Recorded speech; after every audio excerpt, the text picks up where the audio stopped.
whether you have been able to hold individual police officers to account and go beyond that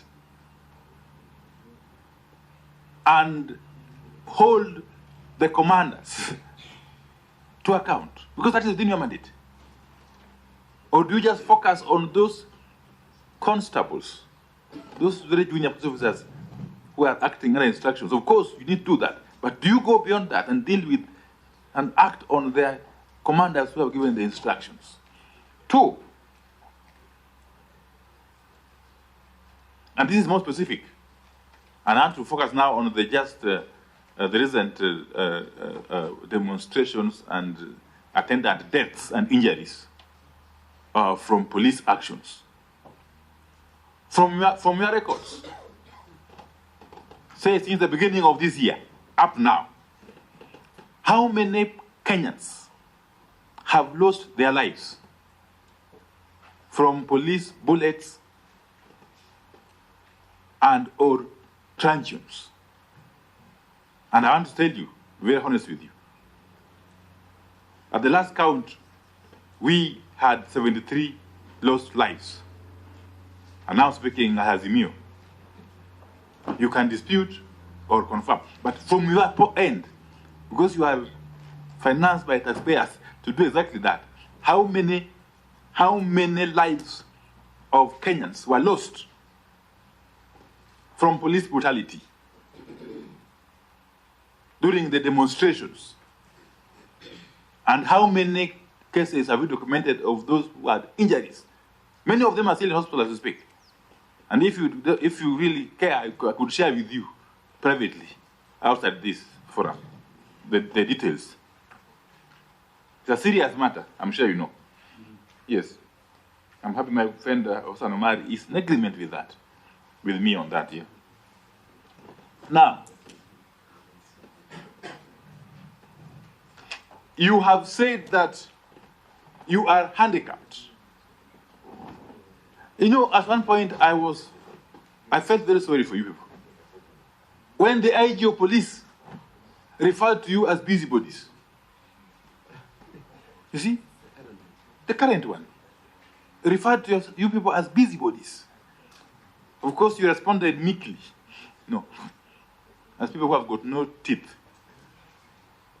But even as you lament lack of prosecutorial powers, have you cared to understand that you can institute private prosecution? And you have got lawyers here in your midst. I can see veteran lawyer, this. Yes. Yeah, all lawyers, very eminent lawyers. And eminent thinkers like my friend Dr. Ogon. Okay? Why haven't you taken steps? Because desperate times call for desperate measures. Extraordinary times require that you adopt extraordinary measures. Because if you did that, and eventually the prosecution is stopped, which obviously would happen sometimes, then the public would have taken note. Yeah, how the kind of resolve you have. So I'm just trying to plead with you that even as you seek to be entrenched, to be empowered, to be strengthened, can you do what you need to do with the current powers that you have? Thank you. Thank you very much, Honorable Co-Chairs. I think just picking up from where Honorable Ndai left, it came from you that indeed some of the officers have been partisan, particularly during elections. But even in the recent demonstrations, Maandamano, it was very, very clear that some of the officers are partisan. You could see officers saying, we have allowed these demonstrations to go on, we have banned those demonstrations, we will not allow those demonstrations. And Article 37 of our Constitution is very clear.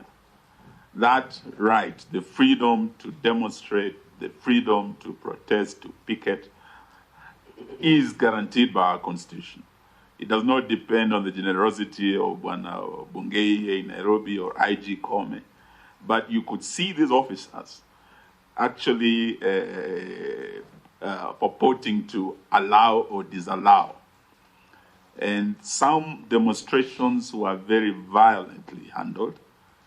Some of us in this dialogue committee were victims. Some of us lost very close friends. Some of us lost our bodyguards, who are actually not just brutalized, injured, but some were shot and killed by police officers. And you could tell that that partisanship was very evident. They couldn't allow demonstrations here in Nairobi, but when we have issues of some money being stolen for students going to Finland, demonstrations were allowed in Eldoret. When there would be tea machines in Kericho being brought and the citizens came out to demonstrate, demonstrations were allowed. But in Kisumu, in certain parts of Western, in Nairobi, the violence, the brutality of the police was shocking. Now that you yourselves admit this partisanship, we want to hear from you. What have you done to address this issue? Because it's a growing menace to enjoyment of fundamental rights and freedoms in our Constitution, particularly Article 37. And it also goes against what you have yourselves told us in Article 244 that requires the highest standards of professionalism and discipline in our officers. Partisanship shows lack of professionalism. It also shows probably the lack of proper training, because you have said one of the issues there you look at is the training of our officers under Article 244D to the highest, in fact, not high standards, the highest standards of competence, integrity, respect for human rights, and fundamental freedoms and dignity. So these are issues we would like you to address us on. But having witnessed firsthand the brutality and abuse of human rights by our police officers, I want to ask you if you are aware that we have about 1,000 police officers from Kenya who will be dispatched to Haiti, and there's an uproar internationally because of the recent abuse of human rights by our police. The world is worried that these police officers who abuse human rights here in Kenya might export that police brutality, abuse of human rights in Haiti and on the international stage where they're now being sent. Are you aware that this decision has been made? Will IPOB be involved, or have you been prepared to extend that oversight to our officers who will be going to Haiti if they are going to export the same police brutality outside our borders, which will reflect very seriously on our image internationally? We want you to address us on that, because what we know or what we've heard about Haiti, they are not the stone-throwing demonstrations that maybe you might have been told about. These are gangs that are heavily armed. These are gangs that have killed their own leaders. And we are sending our young people in uniform, in harm's way, to face these gangs. Many of them may not come back alive. Are you aware of this development? Will you be oversighting this? We would like you to address us on that. Lastly, You have said you received over 437 complaints. I think that was from the last elections. Would like to know how many have you concluded, which ones are still how many are still under investigations out of those 437. Would also like to know, in the post-election period, that is in the Maandamano period, how many complaints have you received? And in the face of the serious police brutality witnessed in this country, and I want to confirm what the Honorable Pio and I has said, because as principals of Azimio, we have been working with these families, we have buried their dead, we have visited hospitals, and we have witnessed firsthand that those 73 Kenyans, many of them were very young, between 18 and 25, the oldest was about 30.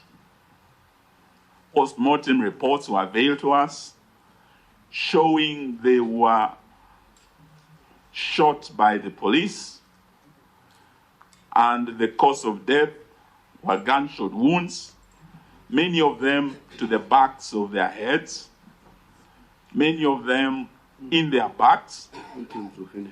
We would like you to tell us whether you have received these complaints, whether you have visited some of these mortuaries in Kisumu and other parts of this country, in Nairobi, and whether you are aware of these killings by a special unit of our police. We would like you to confirm that, whether you are aware of a team of police in Subarus that are called Special Support Units, SSU, and whether you are also, as per your mandate, oversighting this killer squad of a special police unit. Thank you. Thank you. You know, Eugene and I today decided we are the people who speak the longest, so we manage you as you manage me. Obilianga? Thank you, Chair. I think I'll be rather brief compared to the previous speaker. I'm normally brief. I'll go straight onto the 2/3 gender rule and your input as IPOA. First of all, I want to appreciate that you have made your presentations very clearly on that. But again, underscore the fact that you are actually, the police force is really suffering from the 2/3 gender balance. Looking at the numbers you have mentioned, 10,000, 14,000 against the 200,000 or how many thousands of police. What have you done as a sector? Or what do you recommend in order to cover up this? I have seen during recruitments the bias that is there, especially on the girl child. It's like you allocate very few numbers for the girls, and yet they have equal opportunity in this country. Why hasn't it actually brought up a formula? Like we are trying to sit here and bring up a formula on how to cater for the 2/3 gender rule, and let it also flow across the police, especially on the girl child.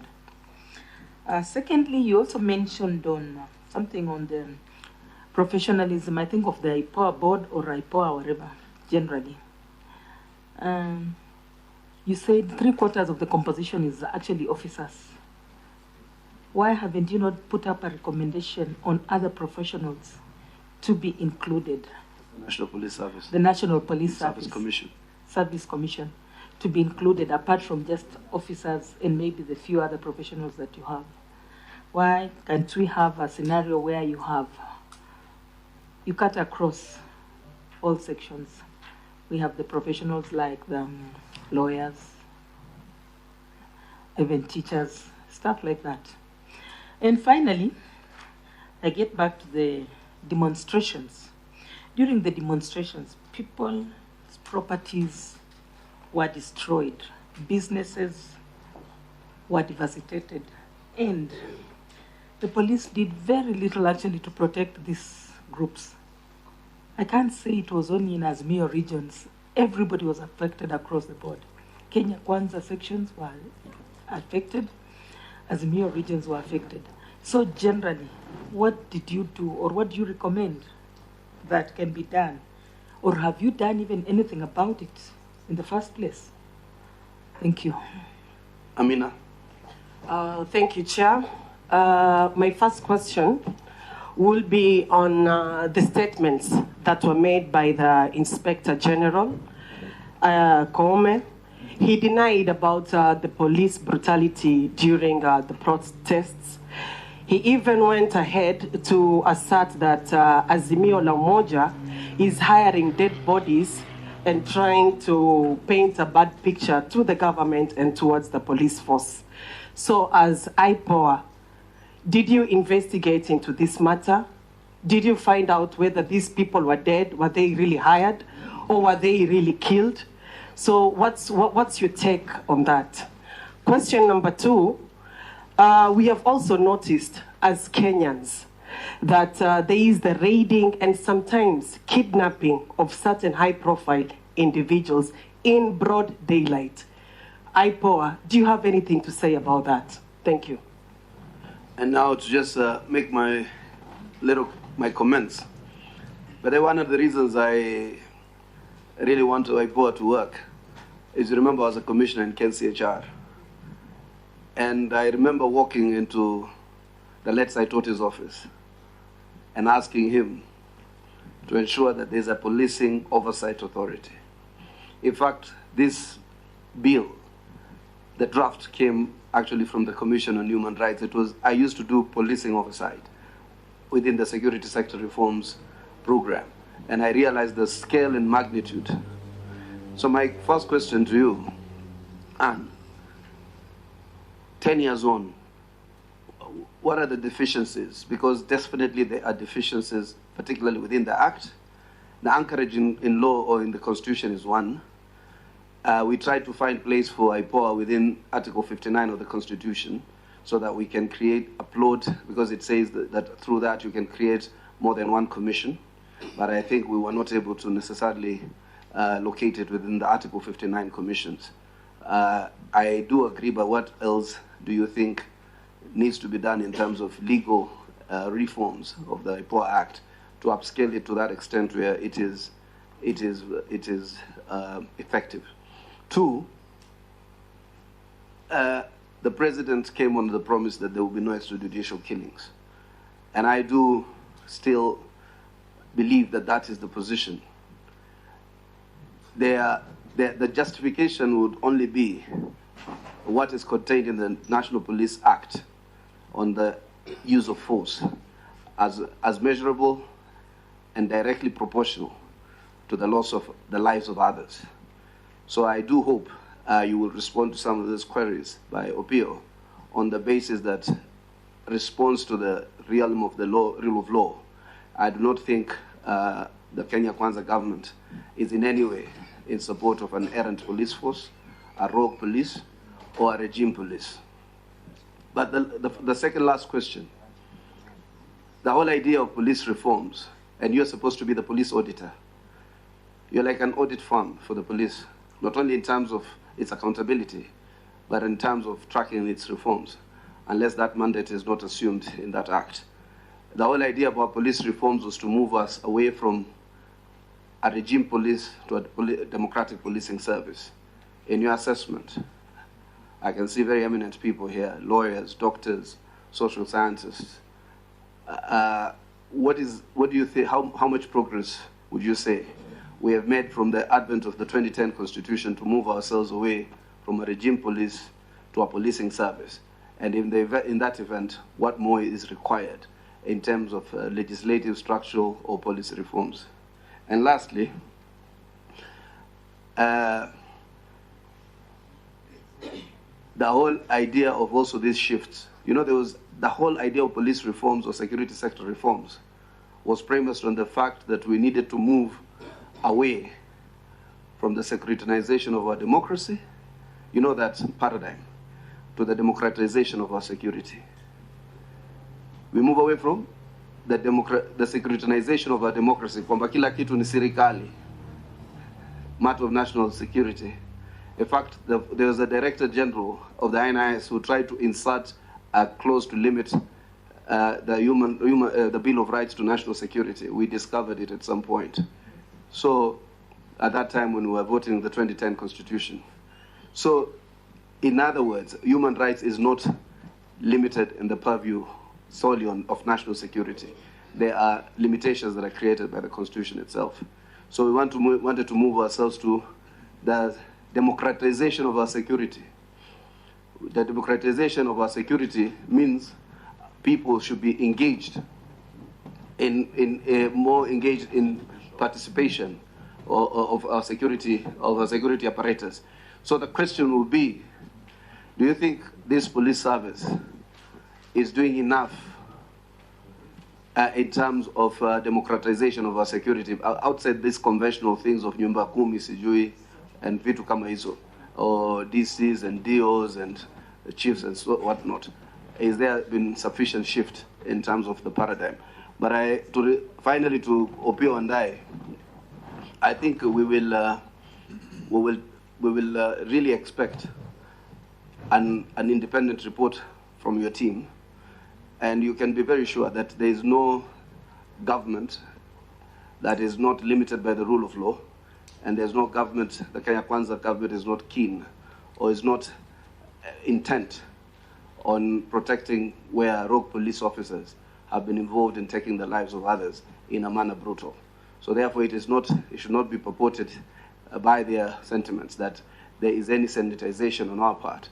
If you do your job, then I'm quite sure actions will be taken. But my last comment, I do not agree with giving you prosecutorial powers. There must be separation of powers. That's why we wanted the police to investigate, the DPP to prosecute. So you must continue to investigate, let another arm prosecute. Quickly, please respond. Okay. Yes. Thank you, Chairman. I'll try to respond to some. I may invite my colleagues to respond to the others. What has IPOA done within its mandate, Honorable Wandai, Chair, you raised this question, what has IPOA done within its mandate, whether we've been able to hold police to account, and what have we done in terms of command responsibility. I would say that IPOA has done a lot. Probably one of our deficiencies is not going too much to the media. But in terms of accountability, we've done a lot. We've done many recommendations. We've completed record investigations within the time of our lifespan as the board that is continuing. And indeed, we find ourselves between a rock and a hard place. Here we are being told we haven't done enough. You talk to the police officers, they don't want to see us. They say we are the worst team that ever came into being. We've increased the number of files that are with the DPP. We found about 60 files in courts. We've moved that number to 170. We have over 380 files lying at the DPP. And in total, we've forwarded over 500 files to the DPP. So a lot has been done. We've engaged DPP to try and see how that process can move faster. And at one point during the former DPP, he established a human rights desk to help review those files. And there are 2 points to it. One could be those that we have recommended prosecution so that they make progress, and could be those that are pending and the officers need to be exonerated and the cases are still pending. So it cuts both ways. When these files are not attended quickly, there are those officers who are suffering, their files are still pending. And also there are those Kenyans whose files need to be prosecuted and the files are pending. It's work in progress. There are many reasons that have been given for this, including the fact that DPP, of course, receives files from many people, and those files are handed against the capacity that that office has. In terms of command responsibility, we've tried. We have Baby Pendo case, which was initially done public inquest, and the judiciary recommended prosecution of very many officers. It was brought back to DPP. We supported DPP in investigating that case, And our conclusion was that there must be command responsibility. Again, that file is still sitting with the DPP. But our recommendation is that there has to be an element of command responsibility in certain matters. Baby Pendo is a good case. There is a case we call Nambale that was withdrawn without further consultation to us, where we had made recommendation for command responsibility. Again, that office does not report to us in terms of oversight. So when cases are withdrawn, the law allows them to do that. There is nothing much we can do. But in terms of IPOA position, there are instances where there is need for command responsibility. In terms of the next question that the chairman asked was deaths and injuries arising out of the demonstrations, the report that we shall be submitting has that data. In summary, we received 237 complaints involving 359 complainants. That is the period. You say the report you're submitting now or when? No. The report you shall be submitting has got that data. Yes, the one that you have directed that we sent through the email. Okay. Has that data. And is it for election or post-election period? CEO will be speaking into that, but it's also available. That data is also available. In terms of demonstrations, we received 237 during this period between Sabasaba and the time there was ceasefire when this team was established. We received 237 complaints involving 359 complainants. Deaths that we received as IPOA are 57 that are under active investigation. Some of them are the tail deaths that we have captured. Deaths, before. Of death? Yes. Within the period of demonstration. That you confirmed? That the reports that IPOA has.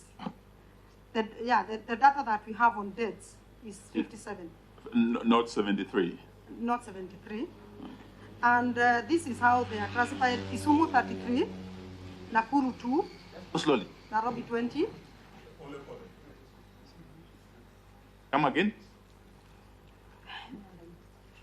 They are all under investigation, but Kisumu we had 33, Nakuru 2, Nairobi 20, Kakamega 2. Injuries were a number of them, and all that data is in this report that we shall be submitting to the committee.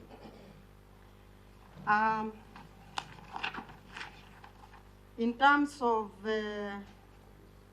extrajudicial killings and the ability to institute private prosecution, I think Honorable Omar has already spoken into that. We've been seeking prosecutorial powers because you're a government entity, and you have had the position of the crafters of these documents. The position is that there should be separation of powers, and therefore, as a government entity, unless this team gives us prosecutorial powers, the law ties us to make recommendations to the Office of the Director of Public Prosecution. So are you saying the law is such that it constrains you from undertaking private prosecution? Yes.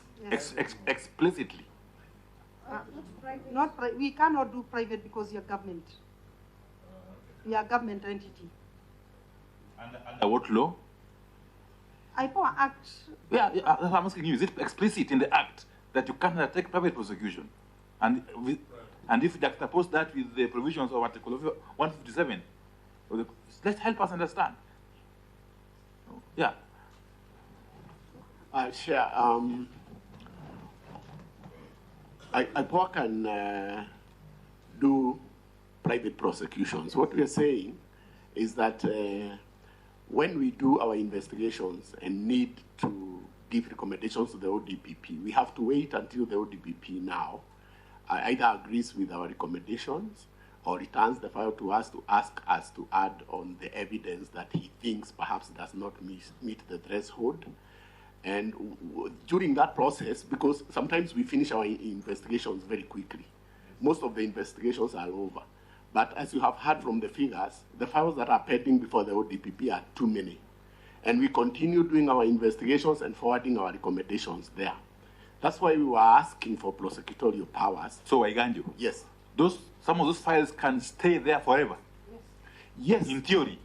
Sometimes in theory, sometimes in theory they will stay there forever. sometimes when they go to court, they'll be withdrawn without reference to the independent policing. Can you do us a favor, Wiganjo? Can you give us an analysis of the files that you have taken to the DPP, certainly, those that have been prosecuted and those that are still pending? That will be done right away, Chair. We have our CEO here who is in charge of the Secretariat, and we will give out those figures. But on to the matter that was also brought forth on the extrajudicial killings, we would also want this committee to take extrajudicial killings in law now legislatively from Manda. Yeah, Manda extrajudicial killing. We want a demarcation in law because we talk about extrajudicial killings and there is also Manda. So we want a clarity in that, and that can only be found in law. And then on abductions, we want a clear reference between abduction and enforced disappearance. Because the law is broad. We do not have a clear-cut law. When you say, because you cannot, sometimes there's an abduction and then you reappear. So you had disappeared, but you have appeared. So we are not clear on when are you abducted or when there is an enforced disappearance. The president also assured us that we would be carrying out an inquest, an inquiry on enforced disappearance and extrajudicial killings. So we want that to come forth so that the citizens can come and give their stories. Because the files are many, we've post-mortem reports, we have a challenge of witnesses coming to us because also the witness protection program does not have sufficient budget to cover our witnesses. We have lost witnesses clearly when we have good cases. So those are some of the challenges we have. And I want to leave it now so that you can get the actual figures from our CEO. Salake, you're the CEO unless otherwise.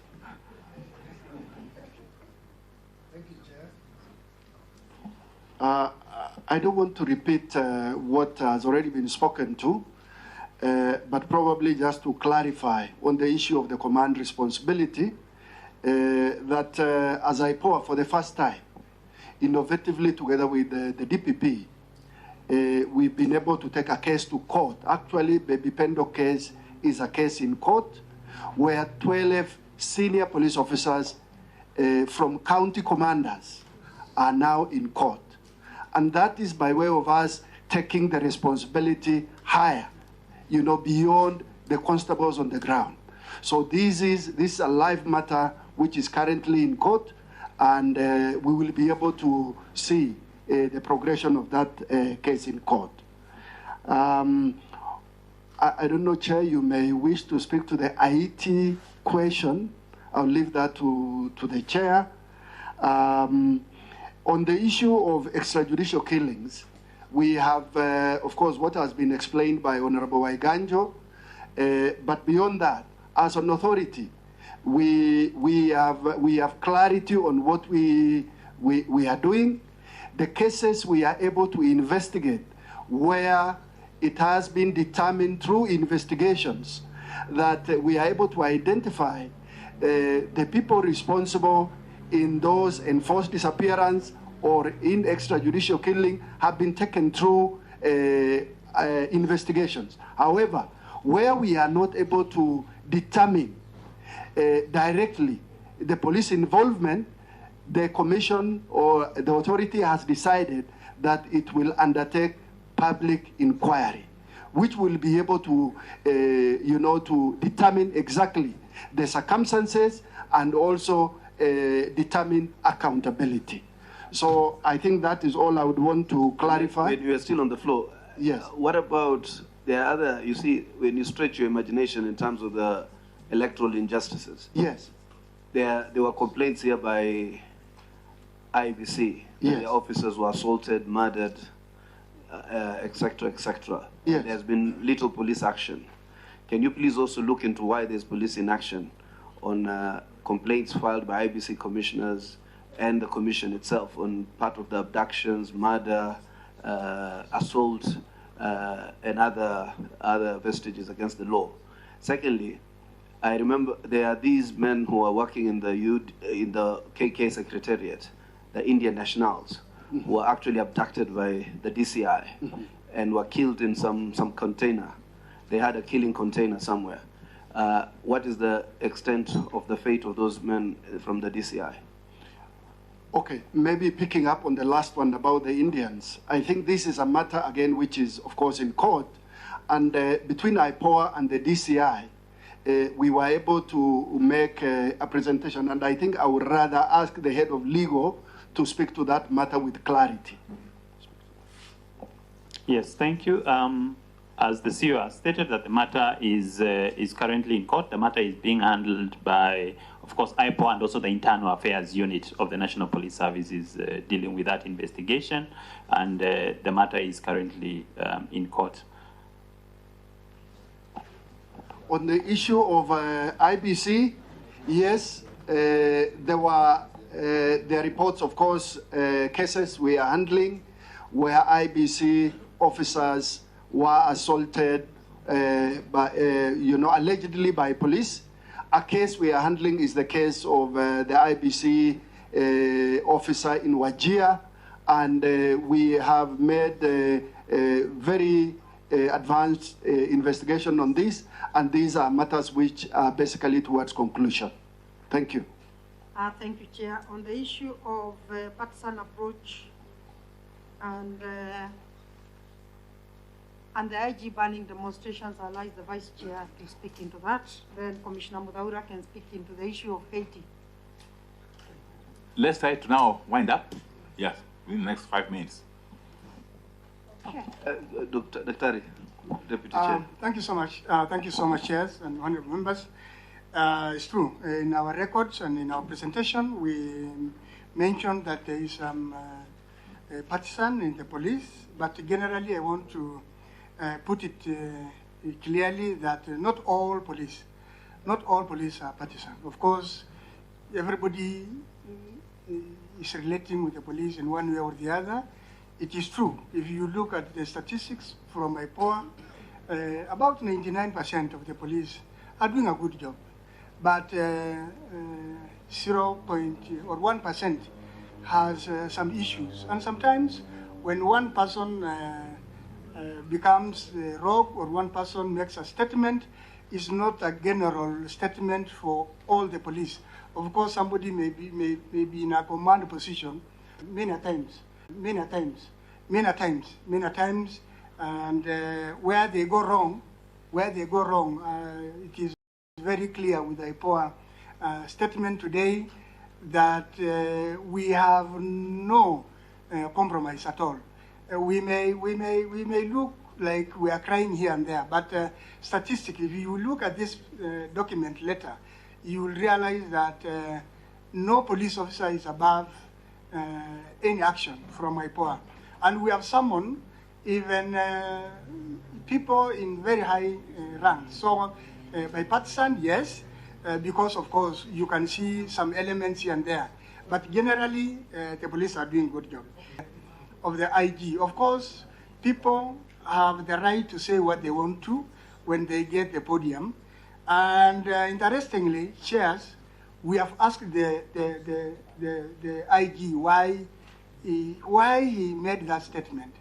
And as he denied other statements he made before, he also denied that he did not make reference to IPOA during the busybody statement. However, he made it, and we are cautious. We are cautious about the engagement and what we need to do in official and formal way. On the question of hired bodies, that was strange. It was very strange. And members, individuals have ways of saying what they want to. IPOA, as given by these figures, is very clear. We go to witness in the crime scene area. We go and attend the post-mortem. Post-mortem reports are with us in all general reports. And I think that should not be a substantive issue to discuss for now. Thank you, Chair. What do you mean? What do you say is strange? What do you mean exactly? I mean, when he makes those statements, yes, those statements must be factual and supported by figures, right? But you know, a blanket statement where... But that is if he's being professional. Yeah. That is if he's being professional. Can Doreen please answer the last set of questions?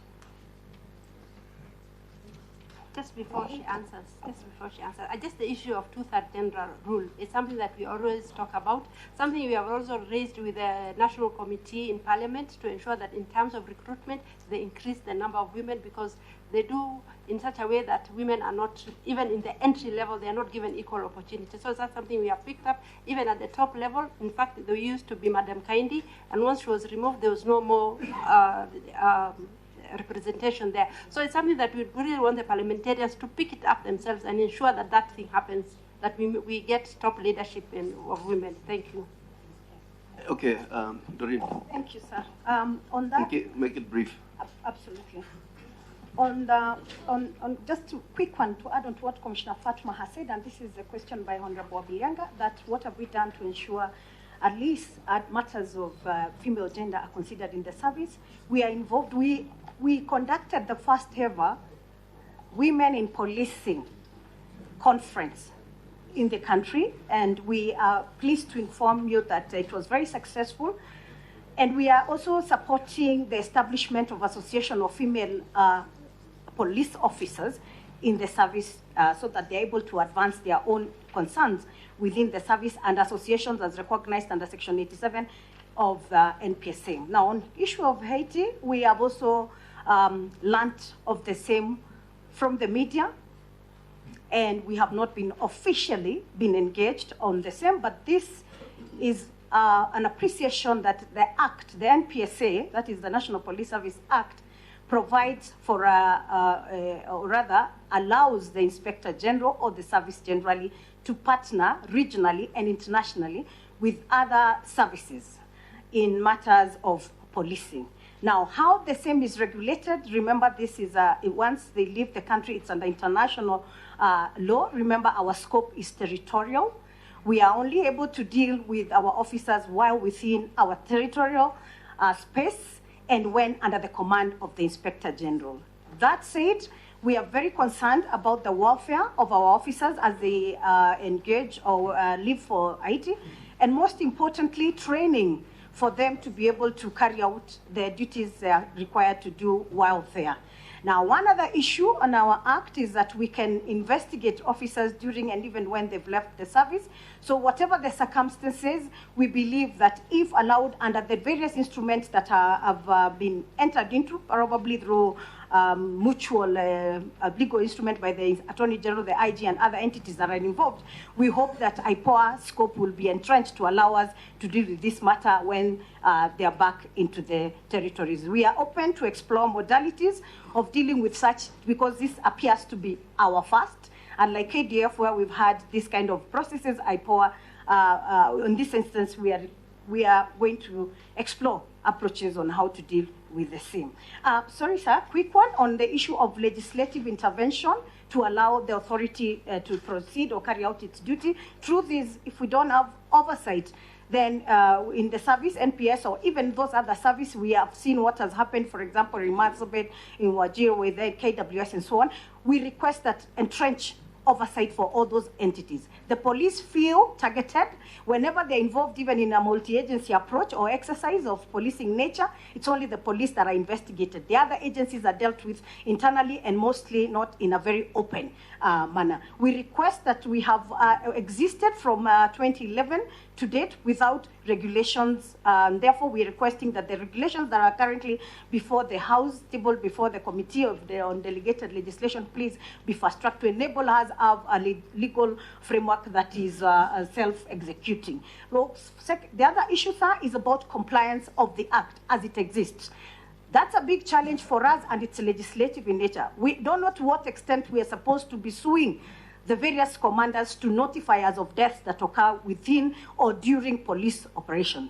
This is an area we would want clarity on what IPOA ought to do or what action need to be taken by commanders who do not notify the authority within the 24-hour rule. then, of course, give us teeth to bite. I know Honorable Hassan has indicated that we shouldn't be given prosecutorial power. Truth be told is that the more people review the files, the more the delay and justice is actually, both for the police officer and for the people of Kenya, is delayed and therefore not served as it ought to be. Other challenges, sir, is that we are a young entity rather, with a number of staff that is currently 260, and we have an approved establishment of nearly 3,000. We are requesting for funding to allow us to be able to spread ourselves throughout the Republic and, most importantly, serve in all Huduma centers. It is almost impossible to even explain to people what we do since we are not visible. We are requesting for funding to allow us for a planned expansion and so on. And we also request that through this dialogue, this National Dialogue Committee, kindly uptake of our recommendations. All these matters, we have 26 reports submitted to the NPS, submitted to the Cabinet Secretary and Parliament, both houses, and we request, including to all the 47 county assemblies, we are required by law to submit the reports. But uptake of our recommendations is a big challenge, and we don't know how many or how much should we seek court intervention to ensure enforcement. From the oversight point of view and legislative point of view, Parliament help us deal with this matter. Thank you, sir. Mwesh, make it very brief, because Mwesh, make it very brief. I like, this subject is important for this committee, but make it very brief. Thank you very much, Chair. Indeed, I want to say that let the committee not be worried that the IG, the Inspector General of Police, would make that kind of a statement and get away with it. I think it's important for the committee to know that we do have pending complaints against the IG himself. But I want the good doctor here to make a conclusion so that on the issue, on the same issue of hired bodies. Dr. Thank you. Chairman, I want to say that when the IG makes a statement that bodies have been bought and transferred, we as IPOA, we just counter it with facts. And the fact of the matter is, I want to tell you from the forensic angle, a policeman who does not want to kill does not shoot above the waist. You shoot below the waist to immobilize. When we get pathology reports and we are capable of telling whether this was long range, short range shooting by the entry and exit of the bullet, or if the bullet is lodged within. And therefore, the reports that we have got those facts. The challenge sometimes, and I want to bring it out very carefully, is when we want forensic analysis of the weapon that was used. Then we sometimes encounter bottlenecks because this laboratory is under the control of the DCI. The DCI, to me, and I want you legislators, is part of the NPS. He is under the command of the IG, and he cannot be independent. He denies or they alter the evidence because they have to give us the report of the weapon used. They say, as per our analysis, these weapons were not in the possession of the police as at the time of the action. That is one thing we encounter. Secondly, I want to say, do our police suffer from frustration? Are they in the wrong profession? Or because of the amount of misplaced aggression that we see? I want to say that the police commanders have told us that when they go for recruitment, some of the people they recruit to Kiganjo College is forced on them by powers from elsewhere. And they are wondering whether the product they are training for 9 months in Kiganjo are actually coming out to be policemen and women, or people whose relatives and friends bought their way into the police training. I want to say this because we have seen incidents where police with their batons, and the case of the two brothers in Luanda, whom you buried, the post-mortem was explicit, saying they actually died of rungus, not even a gun. Why would a professional police officer continue to inflict injury to somebody whom they have already subdued, instead of either arresting the person and putting in the lorry and go and process the crime? Is it frustration inwardly? Is it because they think that they lord it over the population of the populace? We have got those issues. So I want to answer that statement of the IG that we will counter it with the facts. The only thing is that he may use his professional influence to deny us the ballistic and forensic reports from the forensic lab. And we must say that we have made a proposal that this forensic laboratory should be given autonomy away from the DCI. That's a proposal we have made, so that it does its job not only for the police. There are very many other organizations that would want to use that laboratory, including even the national government chemist, including the national public health laboratories. There are certain things that they will need to have analyzed there. We have got other institutions that would use that lab.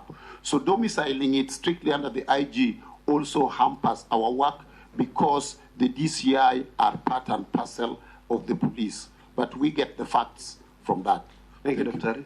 Final word. I think I'll let the chair have the final word. Please, just no, Eugene, just let the chair. No, there's a question they have not answered. Yeah, just let the chair have a final word, and yes, then if it is unanswered, we will ask again. Chair, while you're concluding, can you please, Eugene, let the chair just say something? Yes, as she concludes, there's one question you have not answered about the abuse of human rights and the special support unit embedded in the police that has been responsible for some of these atrocious you've asked the question. Let her answer, please. Can you respond to that? Chairman, could I seek for your indulgence to allow a question you raised on democratization of policing to be answered by Commissioner Torrey very shortly, please? Because that came from the chair. Okay. And 1 minute, please. Yeah, 1 minute. Thank you, Chair. Thank you, Chair. You did raise the issue of securitization of security to democratization of security. I hope I understood your explanation on what you meant, and I would like to say that under our mandate of inspection of police premises, we do look out for human rights abuses and compliance, and we make our recommendations to the IG on what needs to be done, but also work with the officer in charge of the station to see what they can improve on. Currently, as a result of our recommendation, we have CPUs, that is child protection units, being built in a number of police stations. Also, from our monitoring mandate on police operations, we also monitor standards, human rights standards that are supposed to be maintained, and thereafter we make our recommendations. Also, on the issue of democratization, while carrying out our inspections, Chair, we also look out to see whether police stations have actually set up or established community policing committees. And what we have found is that a number of police stations have not come up with community policing committees, which involves membership of members of the public. So we want to pray that perhaps that's something you can pick up. We have made our recommendations to the IG to ensure that each police station and OCS complies with that requirement. Finally, there is also the requirement in law for establishments of county policing authorities. With county policing authorities, Mr. Chairman, this is supposed to be established by governors. And these, again, very, very few governors have established this. And the challenge here is that the county commissioners are supposed to be members of these county policing authorities. And there's a bit of conflict because the county commissioners have the county security committees. And so they feel uncomfortable to sit under a committee that is chaired by the governor on policing and security matters. So that's something you may need to look at. On tracking of police reforms, Chairman, we are currently working on all the recommendations that we have made to the IG and tracking and seeing which ones have been implemented, which ones have not been implemented, and we will share the report with yourselves. Thank you. Very much. Thank you very much, Chairman. As we conclude, I want to thank this committee for giving us an opportunity. In terms of special police units, for us, any injury or death arising out of police action, whether special or non-special, we treat it the same. It's an injury or death arising out of police action. And therefore, they are all held accountable, irrespective of the units. However, at the risk of repeating something that has been said here repeatedly, it's important that the bill that has been brought by Senate, has been published by Senate, Security Services Amendment Bill 2023, be supported to expand the mandate of IPOA, because we find when there is multi-agency operations, then IPOA is limited. We follow up the issues, then we find probably something was committed by somebody who is not necessarily a police officer in the way we know it at the NPS, and therefore our ability then to that extent gets challenged. So for us to be very effective, it's important that IPOA be entrenched in the Constitution as a Chapter 15 commission, and its mandate spread over uniformed services in regards to civilian engagement with all uniformed services, of course, except the defense, so that they can be held to account. Because you'll find that the multi-agency approach has all kinds of uniformed services. Well, when you once any security service, including the armed forces, is called in aid of civilian authority, then civilian law applies. Yeah, so they must be held accountable. When they are under the operation of the IG. When they are under the operation of the IG, then they come under civilian oversight. Yeah. Maybe just one last one in relation to what she was trying to answer. I wanted to chip in, but you came in handy. Some time back, His Excellency instituted the Maraga Task Force on police reforms. Do you have any report, or have you received anything on that since it was instituted? Thank you. She sits in that task force. Thank you, Mheshimiwa. His Excellency the President did appoint me as a member of the task force headed by Honorable CJ, and we are still on course and shall be giving our report.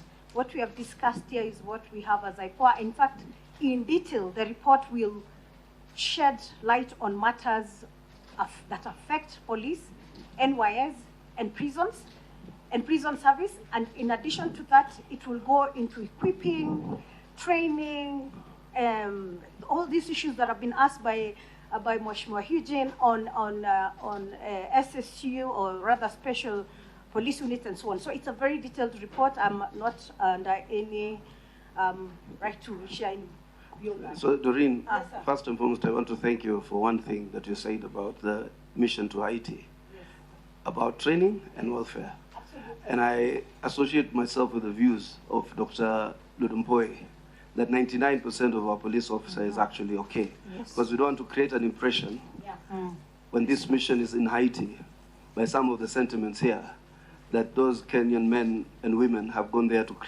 carry out abuses and put our sons and daughters in harm's way. I think they will carry out themselves with the highest international standards and training. I believe so. Yes. Thank you very much, Chairman. Thank you for the opportunity. We can see the leader of majority has just walked in. This is the team from IPOA. My name is Anne Makori, the chairperson. We've had engagements with the team, some of them very hot, but we believe we are equal to the task. We shall be submitting as directed by the chair, joint chair, a written report that comprises of what you said and other details that we think would help this committee arrive at an appropriate decision. Thank you once again for the opportunity. Thank you too, IPOA. Weganja was pleasantly surprised to see you, policing expert. But I really appreciate, we gave the length of time we did for this particular IPOA engagement because of the extent of which it is relevant to this committee. And I really thank you. You actually realized we did not, Article 43 and everything else, we really wanted this information from you. And we are grateful for your honesty and openness. And we hope we can get the report. Thank you very much. Thank you. Next group.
Okay, I think we are set.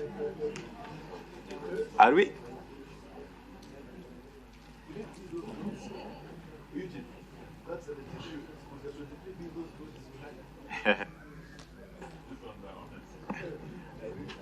So welcome. This is Wendell Yanawake. We have got maximum 20 minutes in this session. I'm sure members here are known to you, but we can save time. Is it? Yes. Then proceed and introduce yourselves and make the presentation.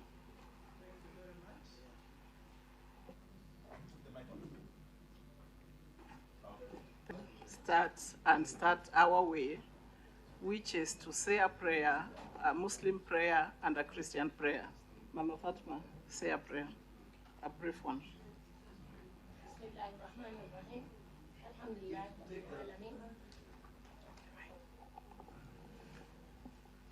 Let's say a prayer. Bismillah ar-Rahman ar-Rahim. Alhamdulillah Rabbil Alameen. Ar-Rahman ar-Rahim. مالك يوم الدين إياك نعبد وإياك نستعين اهدنا الصراط المستقيم صراط الذين أنعمت عليهم غير المغضوب عليهم ولا الضالين آمين.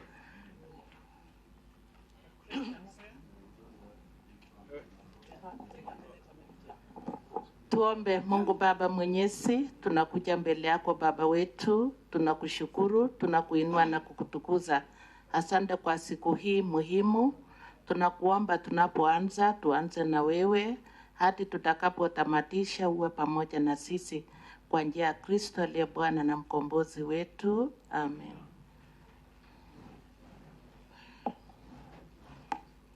So that I'm sure has not taken 2 minutes. You gave us 20, we can still work with 18 or 15. So I am here with some of the national team. And in Maendeleo, we work on regional balance.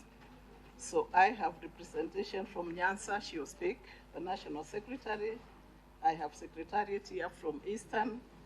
I have Rift Valley National Vice Chair.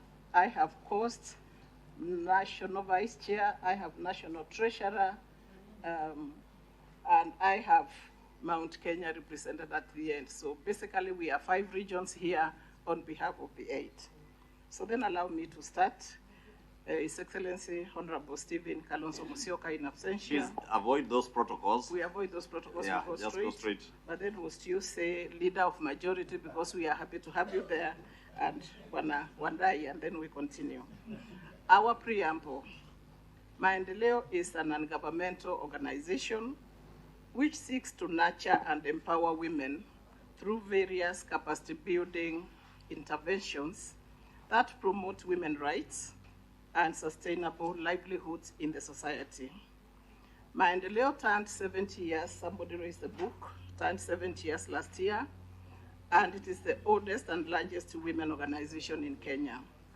It is a unique national women grassroots NGO with organization structures in every administrative unit in Kenya, over 17,000 elected leaders, and we have over 4 million members and about 25,000 affiliated women groups.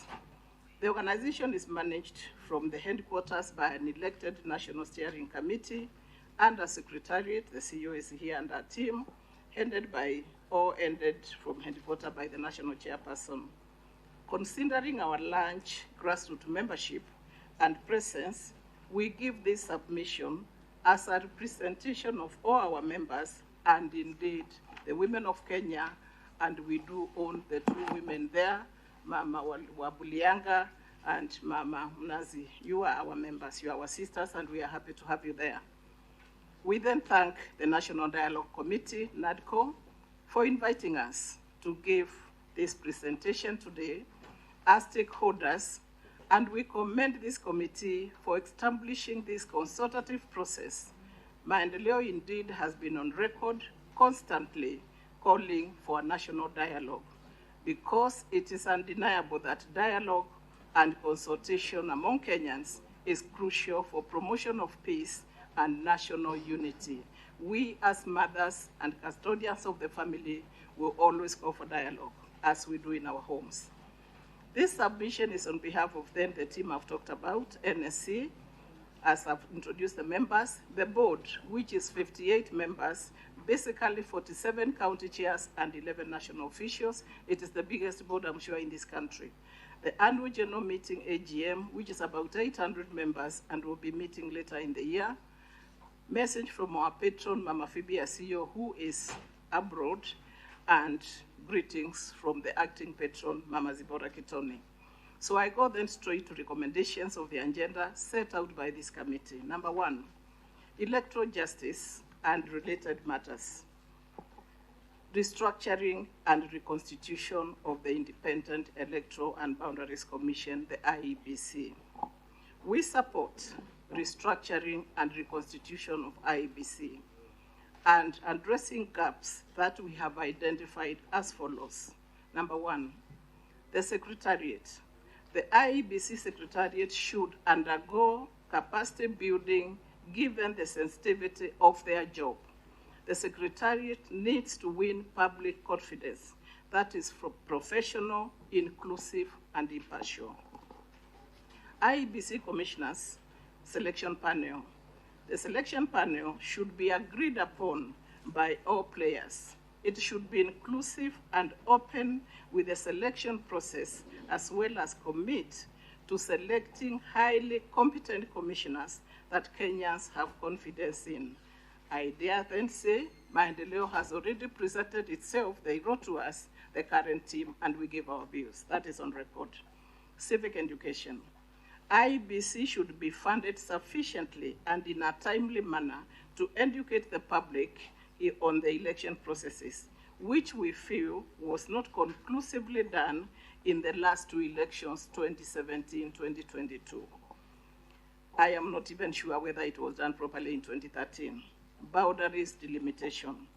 We recommend for boundaries delimitation to be carried out as constitutionally required, but ensure other aspects other than population are taken into consideration, because what we normally hear, we only hear more about the numbers in some constituencies, and we do not hear ethnicity taken into consideration, geographical size, common interests, and history of marginalization. We are aware some are in the Constitution, but we want to emphasize. Remember, we are women and we are married cross-board, so we also have a bit of this information. Audit of the 2022 presidential election. We are on record many times calling for dialogue, as I've said, and now that this bipartisan team is already working, I am sure this committee will get a solution. Therefore, our feeling as a mother institution is we leave this matter to His Excellency the President, Dr. William Samoei Ruto, CGH, President of the Republic of Kenya, Commander-in-Chief of the Defense Forces, and the former Prime Minister, Raila Amolo Odinga, to now deal with that matter. Maendeleo views, we don't want to dig deep into that. In future, we therefore then recommend upcoming elections, we support an audit of the elections to be carried out within 3 months after inauguration of the elections.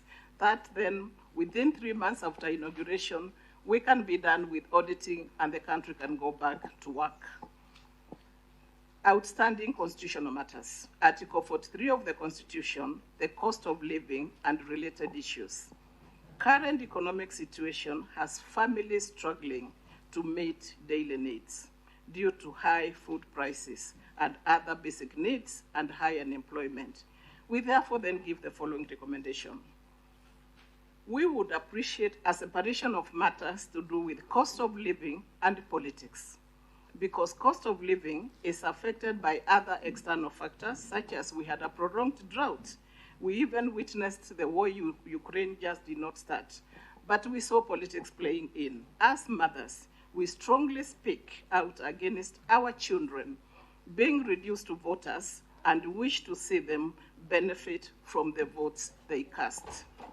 We therefore recommend that county governments should spearhead job creation, as this was the intention of devolution, which Maendeleo was completely involved in, of resources to be utilized in poverty alleviation.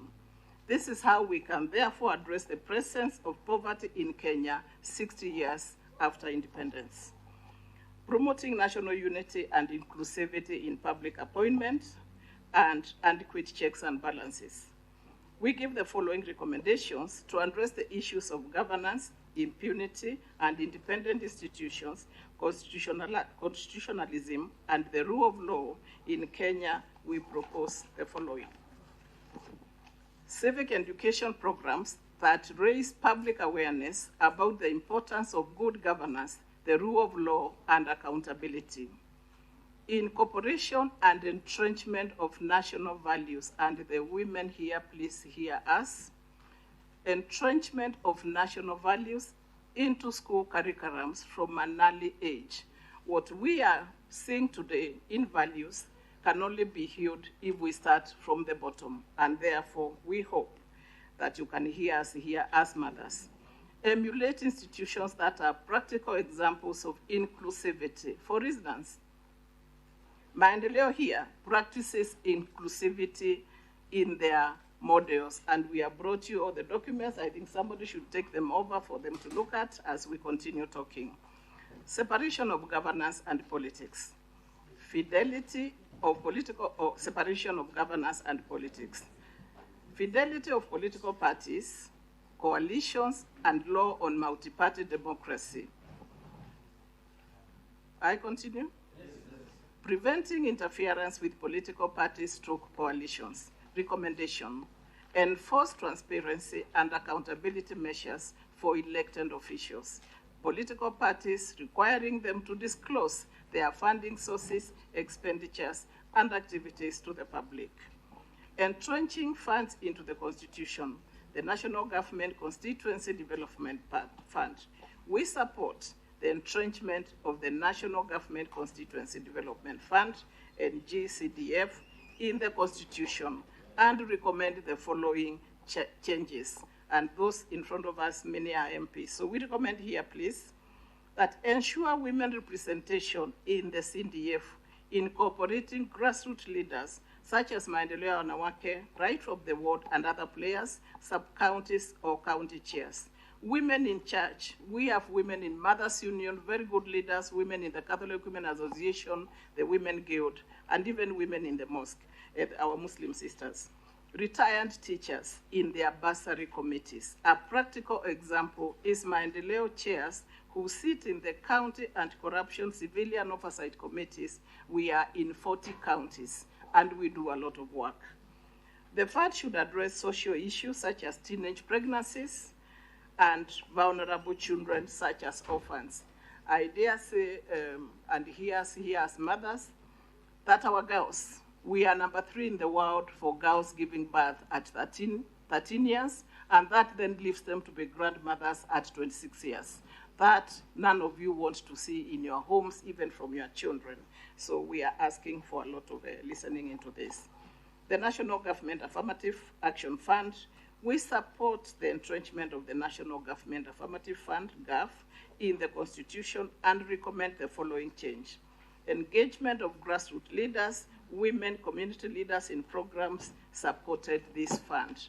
My sisters who are in the women leadership, we want to feel the impact of the numbers we have, so that then the journey Maendeleo has worked for 70 years starts to get some fruits. The fund to address very specific issues like drug and substance abuse, and also the teenage pregnancies we are talking about. It is not nice to hear we are number 3 in the world. That talks about the country we are starting to be. The Senate Oversight Fund, we support the entrenchment of the Senate Oversight Fund in the Constitution because the Senate plays a critical role in overseeing funds allocated to counties, just like we have supported the other one. A constitutionally established Senate Oversight Fund would ensure that Senate has the necessary resources to fulfill its duties and effectively. The rider here, however, all these funds must have an impact at the grassroots. We must feel the results because we are all here based at the grassroots. Establishment and entrenchment of state offices, the office of the leader of the official opposition. We support establishment and entrenchment of the office of the official opposition for enhanced political stability and oversight of government. The office of the cabinet secretary, we too support establishment and entrenchment of the office of the prime cabinet secretary. Ensure effective service delivery and governance. Before I go to conclusion, I am sure I've not done 10 minutes. I then want to pose a question. On Monday, we were 12 years after we lost Professor Wangari Maathai, our very icon. In 2007, 2008, some of us were in that journey. She called us in our Green Belt movement. And I say this with absolute humility. It is not part of this document. But if I don't say it, we will not be doing justice to Professor Wangari Maathai. All of us in international forums, we talk about her. So what I pose for you here, this committee, is that when Professor called us 2007, 2008, it was during the Kofi Annan negotiating team which was going on in Serena. And she was there herself, the late patron, our patron, Mama Jane Kiano, Professor Jiko Kabira, this can be checked from her, Rose Waruhio, Enda Gashukia, and myself. And what Professor suggested to us is that Kenya needed a prime minister to avoid a lot of things we see going into the future. I rest my case. I do not want to say much, but having come from a woman of our structure who is not with us today, who talked to Kenyans about climate change and the world that we never had, today we see where we are. So using her again, I pose to say that came from her. And I think we need to throw it to you. We are mothers and we'll tell you with absolute truth and sincerity. In conclusion, in summary, Maendeleo therefore expresses appreciation for the National Dialogue Committee, endeavors and eagerly anticipates the committee's development of approaches that encourage positive political involvement, as well as the promotion of peace, reconciliation among the populace following the post-2022 general election polarization in the country and into the future. And with those many remarks, I thank you, and may the good Lord bless you. Thank you very much, to the chairperson and your team for a very concise presentation. We feel that our work is enriched by a very invaluable presentation. Unless there's any other question from our side, we shall be... Okay, Honorable Wambilanga. Not really a question. Thank you so much, Chair. Just a comment. I want to commend the team for the recommendations that you have brought forth. We fully associate ourselves with, as actually me and my sister here, with your sentiments. Only that you are on the selection panel, you just said it has to be inclusive, and gave some other recommendations. But you didn't touch on the political part about this selection panel. Should it be political, or should politicians be involved? What is your take on that? And then also, on the audit of presidential elections, as female leaders of this country, I feel that it's important that you put in your take. What is your take? As much as you want to be non-partisan, I'm sure we have individual views which we would like to hear as a commission. Thank you. We'll ask a number of questions, then you can answer all of them together. And maybe I could also pick up from where Honorable Mbilanga has left. And I thank you for your presentation. And I particularly like your idea of incorporating and entrenching national values into the school curriculums from an early age. And the inclusivity you speak about in Maendeleo. But we have also seen a clamor for what would in some quarters look like ethnic-based counties and constituencies. In view of your proposal on inclusivity and entrenching national values in our school curricula, and also the fact that our children, many of our children now are not very attached as their parents are to their ethnicities. What would your view be in the establishment of those counties and constituencies that are more ethnic-based than anything? Then on the electoral reforms, I think Honorable Catherine has asked, maybe just to reinforce, would you prefer a selection panel mode of getting to reconstitute the IEBC Commission, or more of a political class-driven appointment process to reconstitute that selections panel? And on the audit of elections, you propose that audit of the elections to be carried out within 2 to 3 months after inauguration for the country to move on. Do you mean an audit of the election results or an audit of the electoral processes? That seems to be all. That seems to be all. Please just answer in less than 3 minutes. Yeah.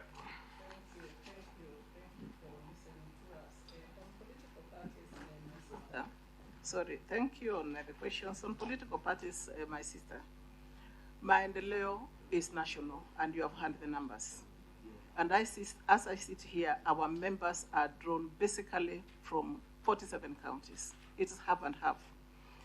We are very careful in some pronouncements. If I come in camera, we can share with you. Allow me not to get deeper into that. We would not want the women to be more divided than we have been. We called for dialogue. We are old mothers. The people you see here are not young apart from these girls. Allow me not to go there, please. Thank you. In camera, I can come in.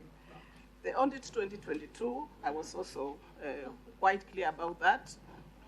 We left the current 2022 to the leadership here, His Excellency the President and Prime Minister. Allow us not to go deeper into that because, as I have said, the reasons are very clear.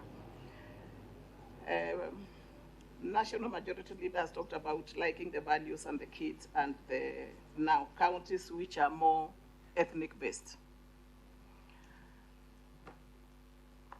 I think we would be asking for you to agree with us. The details, we can, Mheshimiwa, work on them. We can produce you a paper in the next 24 hours, giving you the way we look at it, the details, because all those 47 counties have our members right to the ward. We have heard their voices, and most of these women are in charge, are in more. So if you allow us, we can present you a paper within the next 24 hours, and that will tell you, will give you an answer. on the selection panel of the mode, what we did not say was deliberate. It's not that we had not read the question. Allow us not to go there. Allow us not to go there. Here we want one country. When I see my brother there, Eugene Wamalwa, and I remember the journey is one nation, and we are here to tell you, we must move forward, God giving us grace as a nation. My sister, where I have not gone deep, I can give you a confidential letter. I used to be a government civil servant, a secretary. I can provide you a confidential letter. Thank you very much. Thank you. Okay, we shall now excuse you. Before we wind up, yes, there is a call from the lady from Mombasa. We have something to say off cuff, and allow her just to say it. She has come all the way from Lamu, and the other leaders will have to for them. Okay. Mimi nitakuwa as brief as possible. Kwanza natoa shukrani kwa serikali yetu vile imetufanyia Lamu. Nasikia Lamu, nasikia ile tunabandikwa hayafai, lakini ni ya urongo na kweli. Tunashukuru pia Mheshimiwa Kandi kwa kazi nzuri anayofanya on the ground. Anasikiliza, anaona, anachukua maoni. Kwa hivyo we are happy with that. Tunawaombea mbarikiwe. Kitu ambacho kimenichoma sana mimi mpaka nisema lazima nizungumze leo ni kuhusu mambo ya LGBT. Kwa kisisi tunaita kaumuluti. Hasa anaweza kumkubaliana. LGBTQ. Hii ni kitu ambacho sisi wa mama wa Coast, wa Lamu, na hata nadhani hawa mama walioko hapa wote, hakuna mtu atakubali mambo kama haya. Mtoto wake amezaliwa dume wa kuchunga mji, na tunawatahidi tunafanya celebrations na ceremonies, alafu kesho mwambie ageuzwe akuwe mwanamke. Sidhani kama hiyo itawezekana na hatupendelei. Sijui kama kuna kina mama hapa, hata nyinyi hapo mko hapo, hata nyinyi mababa, pia nataka dume yako alafu kesho apige picha. Asante. Asante. Alafu kitu kingine ni kwamba wacha niongeze kidogo tafadhali, ni muhimu. Tafadhali. Mungu mwenyewe hakuwa mjinga. Saila alisema aumbe mwanamke, Mungu hakuwa mjinga. Kwa hivyo sisi pia tufuate zile dini zetu zimetufundisha na mila. Si tukubali maneno tu ya ugeni, kisha kuna side effects haya maneno.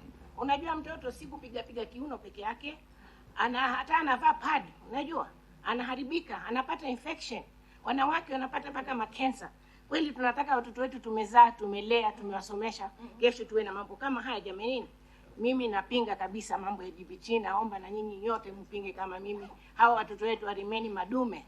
Hasa ni pia wewe na watoto wa dume, warimeni dume. Hakuna mambo ya kuuza watoto. Asante sana.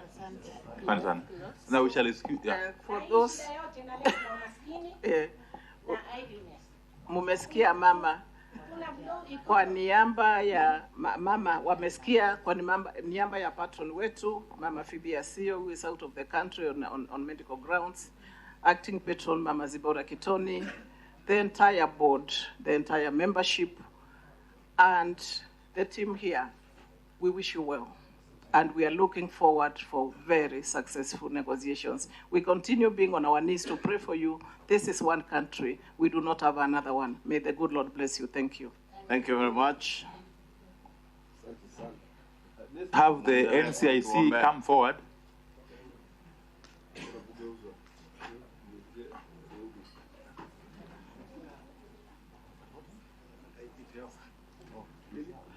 Oh.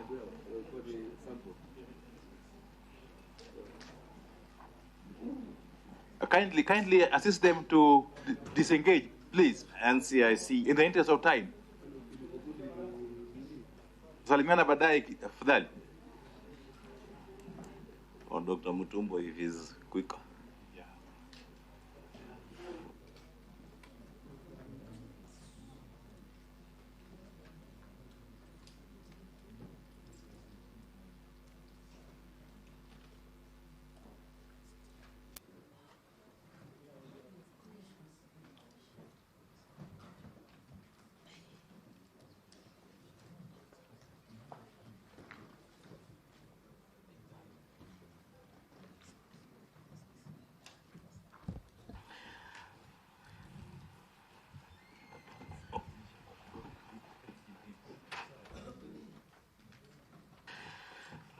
Aya, karibuni, Chairperson NCIC and your commissioners. I think I'll do a quick introduction. From my right, Honorable Amina from Kilifi County, Malindi. Mheshimiwa Eugene Wamalwa, I'm sure you all know him. My co-chair, temporary, the deputy delegation leader, Honorable Pio Wandai. Mheshimiwa Senator Omar, Mheshimiwa Catherine Wambilianga, and co-chair Kimani Shongwa. We have apologies from our co-chair who will be joining us in the afternoon, His Excellency Kalonzo Musyoka, Governor Cecily Mbarire, and Senator Aaron and Senator Mugani, who are in Turkana County. Aribuni, if you can do the same quick introduction, Chairperson, and go straight to your presentation in less than 20 minutes. Thank you very much, Chair and co-chair and members of this bipartisan national dialogue. With me are all the commissioners. On my immediate right is Wambui Nyutu, who is the vice chair of the commission. Next to her is Engineer Philip Okundi, and Sam Corner at the other end. And on my left, we have Dr. Danivas Makori. We have Honorable Dorcas Kedogo, and we have Honorable Farah. And then we have the CEO, the acting CEO, and the secretary to the commission. So that is the team that we have. First of all, we want to congratulate you on being entrusted with such responsibility. The whole country and even beyond Kenya are looking up to you, and therefore we wanted to really say that we wish you well, because the outcome of this process is going to be extremely important for this country. Thank you for your invitation. We were invited and asked to come to make an oral presentation, and we were asked to make that presentation based on the 5 areas of issues that you are dealing with. And Chairman, maybe if you have another copy of the document you are reading, you could share with our Secretariat to make copies for us. Chair, we are making an oral presentation, as I say, but we have copies that will make copies for you. Yeah, that's okay. Right. Yeah. So what we decided to do, Chair, because we were asked to address either all of the 5 issues or some of them. Our decision was to address only some of them, and that these are the ones that we consider to be relevant to our work. And there are 5 main issues that we have identified that we wanted to present. Number 1 is the issues related to structural inequalities, because this is what led to the problem of 2007-2008 conflicts, which led to the formation of, among others, the short-term TJRC through the Justice and Reconciliation Commission. And that was from the National Dialogue and Reconciliation Agreement of 1st February 2008. And then following that, the TJRC did its work, presented its report and recommendations, but then it was found that it was necessary to have a more long-term commission to continue to address the issues that led the country into what has been the worst type of elections-related conflicts and violence in this country. And that is how the NCIC was formed. And so that is why we feel, Chair, that addressing structural inequalities and disputes that were addressed by TDRC, but have not been resolved. And our understanding is that the report and the recommendations of the TJRC now lie with Parliament. We wanted to recommend here that this report be now acted upon, and Parliament has that responsibility. And as NCIC, we consider ourselves as the most natural successor to TJRC on long-term basis, and we are ready to implement those recommendations, because unless and until those recommendations are implemented, we will continue to have the problems that led to that problems continue. Secondly, and related to that, Chair, is the issue of historical grievances and unresolved issues, especially to do with the land, to do with the boundaries, the boundary disputes, and which, although had been addressed in the TJRC report, have not been implemented. And the historical marginalization, which devolution clearly has addressed but not adequately, also continue to be an issue related to historical grievances. And we know, Chair, that this is what led to the need for equalization fund, and this has done very well in terms of addressing the historical grievances, but it has not adequately addressed it. We also wanted to say that related to funds, that what has been already seen here as the need for, and you have it as item number 4, entrenching funds into the Constitution. We wanted to add to this that the constitutional commissions and independent offices should also be funded in a way that is entrenched in the Constitution. And in the same breath, we recommend strongly that the NCI Act, which created the NCIC, should be anchored in the Constitution.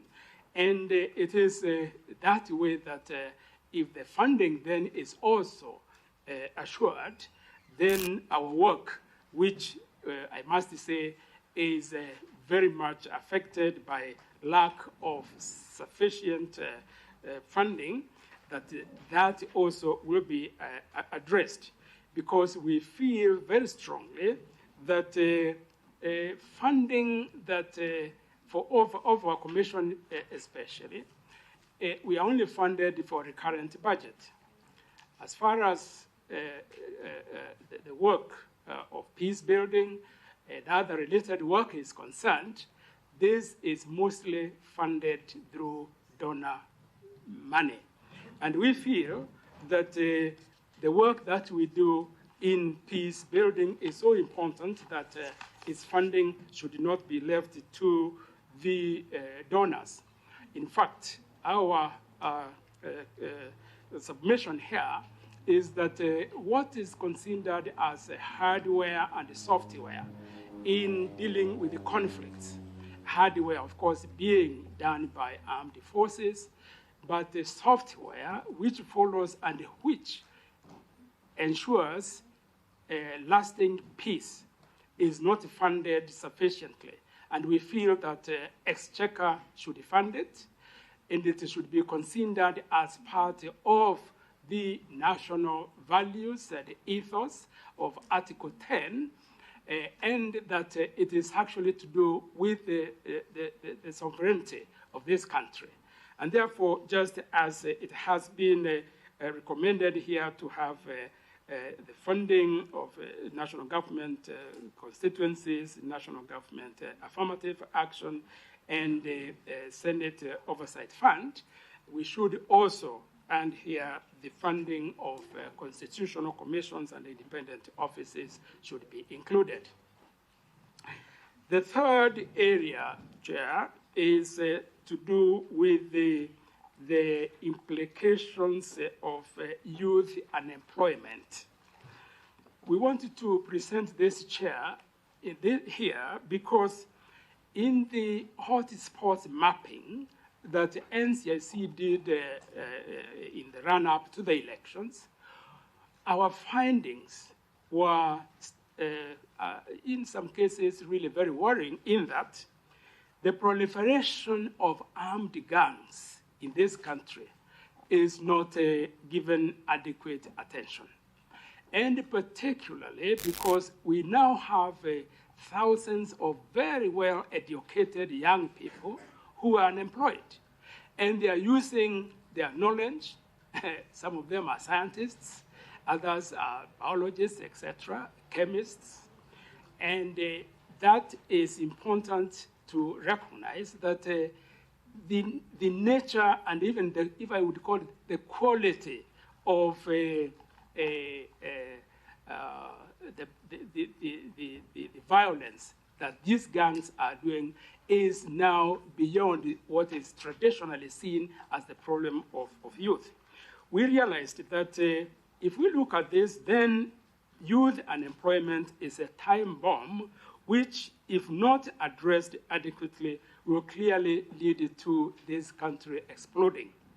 It is for that reason, therefore, we wanted to say that we address the issue of youth and unemployment in a way that any funding that would be used in this, including the funding of, as we have said, the constitutional commissions, and particularly in our case, NCIC, we are very much involved in this work that we feel when adequately funded, we will deal with the issue of youth unemployment. The fourth issue is what we call the national architecture for peace building and cohesion. I would say that when you consider the peace building in this country, the arena of peace builders, if you wish, and peacemakers is both congested and contested. And unless there is proper coordination at the national level, then it remains that because many of these, some of them are briefcase peacemakers and peace builders, and there is even contradiction in what is being done by different bodies, including state actors and non-state actors. When it comes to state actors alone, we see that there is, the NSC, the Small Arms Committee, the NCIC itself, and many others, and not to talk of civil society organizations who have taken it upon themselves to do peace building. And unless this is well coordinated at the national level, where there is a clear understanding of who is doing what, where, and how, then it means that peace building could itself be a source of conflict. And that is why we feel that the coordination at the national level is absolutely critical, because this will therefore also lead to addressing the issues of Article 10 of the Constitution. Now, for this to happen, certainly there has to be well-funded commissions and institutions that are doing that work. In our work, we have seen that peace dividends are critical. A good example here is what happened only last week in Samburu. For the last half a year, Chair, we have been addressing the issue of Moranism, and we have reached a point where we launched a program of Warani SME groups, starting with Samburu, and we are cooperating with the Ministry of Cooperatives to address this issue, because what the Morans said is they will leave the cattle rustling and banditry only if they have alternative means of livelihood. And alternative means of livelihood can actually be provided for, and the ministry has assured us that they will do just that. That is why I'm bringing the issue of peace dividends here, because once they form themselves in groups, then they will be funded, they will leave banditry and cattle rustling, and this will resolve one of the outstanding triggers of violence and conflicts in this country. We also have another example, Chair, of how peace dividends can be handled, and this is the cooperation, again, between peace and development in the Amaya Triangle, where Baringo, Samburu, Laikipia, and Isiolo came together, and we consider this as a model of how regions can come together and be able to make the best of the funds like equalization fund that we have referred to. And therefore, we want to recommend that, again, coming to software, the interface between software and hardware. Fifth and finally, Chair, is the issue of boundaries. In our work, we have come to realize that out of the 47 counties, that 3 have boundary disputes. That 3 counties have boundary disputes. And we want to say that the processes that are addressing the existing issues should be taken into account when it comes to delimitation of boundaries. The delimitation of boundaries, which will be done by IBC, should be done in such a way that it will not exacerbate the existing boundary disputes or deepen structural inequalities or lead to violent conflicts among communities. It is in this way that we as NCIC would like to look at the issue of boundaries. And these boundaries are part of what we are calling structural inequalities. We know that from history in this country, it was a policy of colonial government to create a landed class and a landless class, the Swinnerton Plan, those who would remember this.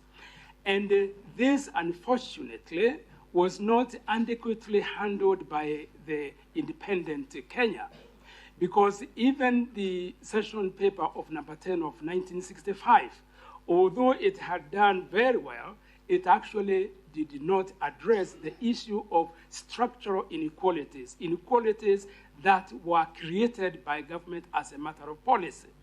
It is for that reason, therefore, Chair, we feel that we will need now to address this issue and avoid further problems that can actually be resolved.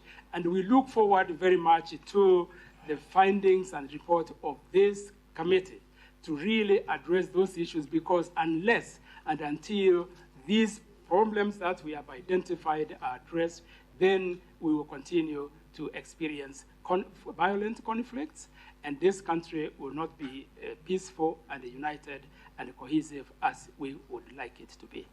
Thank you, Chair, and I think I have stayed within the time that you gave me.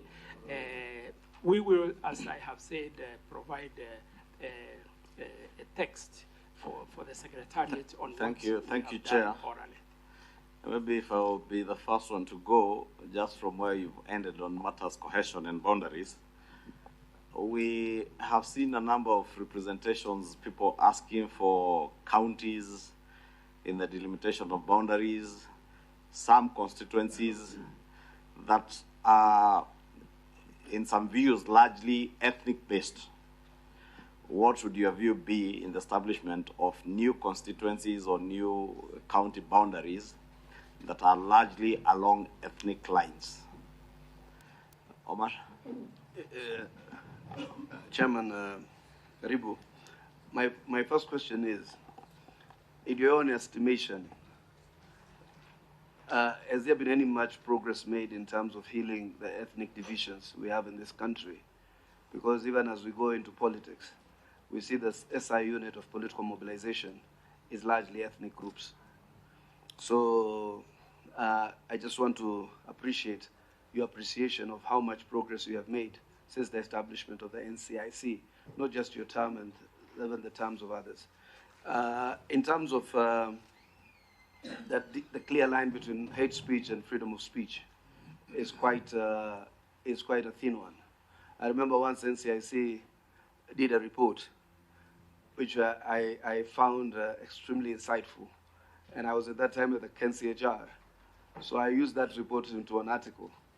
And I was very happy that the same, then one of the members of parliament, then, no, he was a PNU activist, was now a minister for trade, complained to the NCIC that I had committed the act of hate speech. Actually, Chalo investigated that case and cleared me of any wrongdoing because it was the NCIC report that I was citing. At what point must we be audacious in terms of addressing our ethnic configurations? I think Kenyans try to sanitize a lot of things. I mean, we must sometimes be able to appreciate speech no matter how much we dislike of it. If you look at the Trump administration, it is largely about white supremacy. But it doesn't, that's the strength of democracy. I should be able to stand up and sometimes pinpoint the problem as it is. The only good thing that supported me at that time was the fact that it was based on an NCIC report of the Kibaki administration, that Kibaki's appointments and hitherto that point were extremely skewed, in fact, not only regional, but very Nyeri. The third one, in terms of structural systematic marginalization and exclusion. I'm one of those who always claims to have systematic marginalization and exclusion, like Commissioner Farah there probably is there for the same reason. But how is there a programmatic way of handling it? Because when you elevate me, you usually sometimes just say that you've elevated me, pulled me out of marginalization, but left the rest of the community there. So I see that a lot with the minority and marginalized groupings. I see a plethora of appointments that go to individuals, but I never see those communities necessarily pulling themselves out of marginalization. Do you have a programmatic strategy so that we can then appreciate better? And do you think that this systematic or systemic abuses, marginalization, alienation are the reasons why there's this violent elections or contestation for power and the fallout? And how much have you done in terms of trying to address that by way of advisory to government? Amina? Thank you, Chair. I'm reading here one of the mandates of NCIC. The mandate is to facilitate and promote equality of opportunity, good relations, harmony, and peaceful coexistence between persons of different ethnic, religious, and racial communities of Kenya, and to advise the government on all aspects thereof. I think that is true, right? So my question for you will be on the issue of national unity.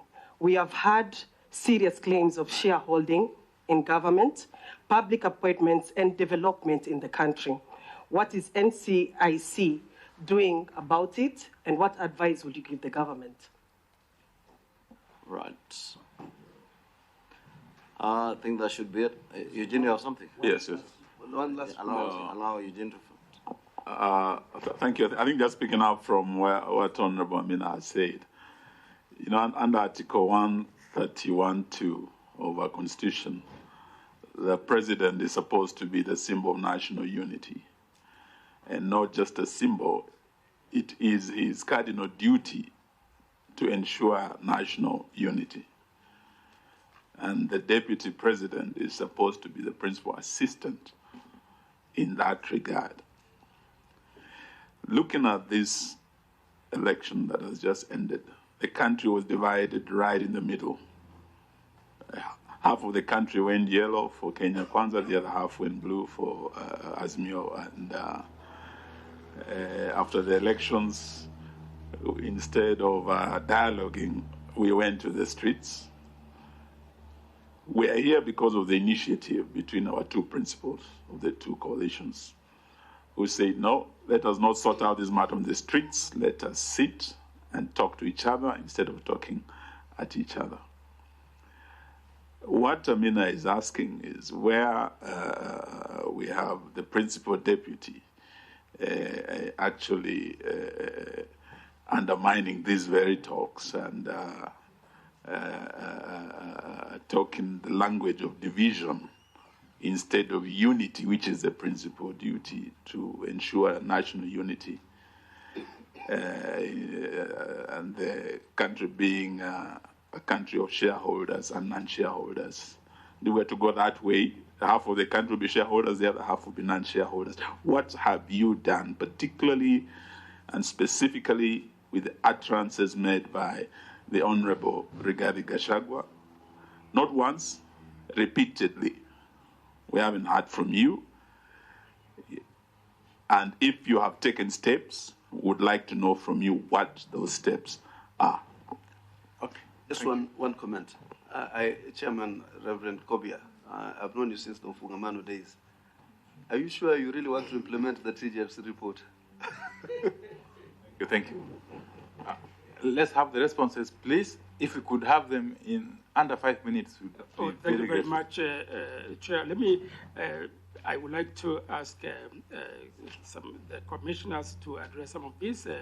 I would like, on the issue of constituencies, Commissioner Danvers Makori, to take that up. That came, especially when it comes to the demarcation and all that, and whether, you know, the healing and reconciliation has taken place, and how the boundaries could be ethnicized. I think that's the point that he wrote. Then I'll have Commissioner Sam Corner to address the issue of systemic and structural marginalization that was asked by Honorable Hassan.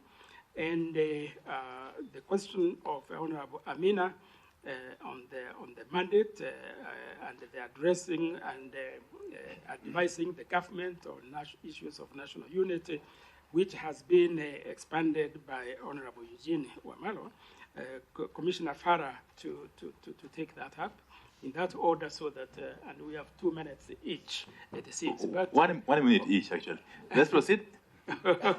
Okay, those are the questions that came, and to Commissioner Honorable Hassan, yes, from Mfungamano, yes, we certainly would want to implement the TJRC recommendations, really because we feel that unless we are bold enough, we take the courage to address them, however difficult, and I know they'll be divisive, but we are prepared. And that's why we are asking to be enabled financially to address it, because it will be a contribution to the national unity and the cohesion of this country. Yes, in any order, please. Just proceed. Thank you very much, Co-Chair. I think I will mention something about the question of reconciliation as a country. And I'll begin by saying the story of reconciliation has been a sad story of missed opportunities. I said missed opportunities because at the time the former late President Mwai Kibaki was elected in 2002, that was a moment for Kenya to cohere and for the leadership to look at the country and create opportunities for people to reconcile. We missed that opportunity. We missed an opportunity in 2007 when the Kofi Annan Kenya National Dialogue and Reconciliation process gave us the 4 agenda items, which if we had pursued them sustainably and consistently, Kenya would not be at the state we are in now. We missed an opportunity in 2013 when the current president, William Ruto, and Uhuru Kenyatta came together. That was a moment for Kenya even to reconcile the Kikuyus and the Kalenjins and for the rest of the country to be brought forward. And of course, we had the TJRC report, another missed opportunity. We missed another opportunity in BBI. The current National Dialogue Committee, this particular committee, is a moment again for Kenya to be courageous enough and confront the past. But I want to say the reason why we've missed those opportunities is because when a moment comes for us to engage in reconciliation, it is only important if the politicians are unhappy. I want to say every day, including today, there are Kenyans who will die because of violence, just the same way Kenyans die during maandamano or protest. There are Kenyans who are protesting their conditions or their situation. But so long as the politicians are happy, we don't take the feelings of Kenyans as important. So all these national processes end when the politicians share the cake and they are comfortable. That's why we are saying it's a sad story of missed opportunities. It's a sad story. It only becomes important if the politicians are unhappy, but the people of Kenya are hurting every day. The people of Kenya have grievances that they want their leadership to take them heads on and with courage so that we can move forward as a country. Because so long as we have grievances, so long as you have people who are feeling they are not part of the processes, it is very difficult for Kenya to move forward. So we need to take the agenda of reconciliation, the agenda of cohesion, as a national conversation, not a political process that begins and ends with the politicians. Thank you. Thank you. On the question of delineation, new constituencies and the counties where they're ethnic, or they're drawing ethnic lines, it's true actually. This is a reality. First of all, by law, our constitution is supposed to unite our country. And when we gave ourselves a new constitution, especially in the revolution, we were supposed to, as much as celebrate diversity, be one nation. The reality is, if you look at even just the basic countries that are there, starting from the north to the south, they're named after ethnic groups. Implicitly, what you're saying is exclusive to that. And that's why we have the conflict raging in Kerio Valley, Suguta Valley, is because you have counties, county belongs to this ethnic group vis-a-vis. Our proposal as NCAC, given that we work extensively in these regions, is first of all to rename some of these counties, to move away from ethnic identities, because this is what actually is taking our country back instead of forward. Secondly, in the delineation that IBC is supposed to do by law, it must be done with a lot of consultation, and especially of the 290 constituencies. If you look at them, close to 70% are still within ethnic lines or clan lines, so amplifying ethnicity and tribalism. So for us, they need to be withdrawn so that there's no exclusivity, but inclusivity in all these counties. Thank you very much. Finally? Before finally, we can allow one lady to speak. Thank you very much, co-chairs. I was given the most hot potato to respond to, but thank you, Chairman, for doing that, because you know I'm a politician and really I don't fear. I will say what is in my head. The mandate of the NCIC, vis-a-vis what the Deputy President has said about the shareholding, and what we have done as NCIC about it. We have done nothing about it, and I think we will not do anything about it, because the context of the statement is where I sit is about government sharing. It's not about the country per se, but it is common practice all over the world that any government that comes to power shares power and positions with the people who supported that government mostly. And that is where he's coming from, the deputy president. And so it is world over. You're actually right. In America. He explained that to you, or this your interpretation? Well, as a commission, you're actually right. I'm talking from practice and what is in the world. And me and you, Mheshimiwa Wandai, know that even in America, Mr. Biden has shared his government with the people who supported him. He has appointed his ambassadors and everybody and from his backyard and the people who are with his party. And that's where the deputy president is coming from. As NCIC, we must be very careful on where we touch. So therefore, it is not about the national unity. You can see the president and the deputy president being everywhere in this country. They are in Luo Nyanza, where my friend Wandai comes from. He's in Northeastern. He's in the coast. The president and the deputy president are trying to stitch the country together in their policy. But this is about how the government position is shared. That is where I put that case and to rest. Of course, the president is a symbol of unity. No doubt about it. And that's what he's doing it every day. That's why he's taking projects to all corners of this country. That's why he's sleeping in some counties. That's why he's taking the cabinet meeting in so many counties in this country. And therefore, the issue should be looked into the lens of government construction. Thank you very much. Thank you very much for that very in-depth explanation. I think we need to conclude now. Yeah. Just conclude, please. Just conclude. One more, Chair. The issue of hate speech versus freedom of expression. The Vice Chair, Wambui Nyutu, will answer it. Thank you very much to the co-chairs. The question on freedom of speech versus hate speech, I think it lies right into the Constitution, Article 33, that gives every Kenyan the freedom of expression, the freedom to seek and impart information, as well as academic knowledge.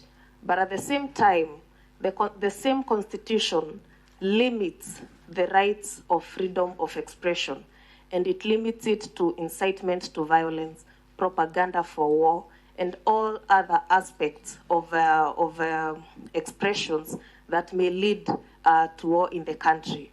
So we know hate speech is any utterance. Hate speech, according to our definition, is any utterance that may lead to, ethnic polarization and incitement to violence and any war in the country.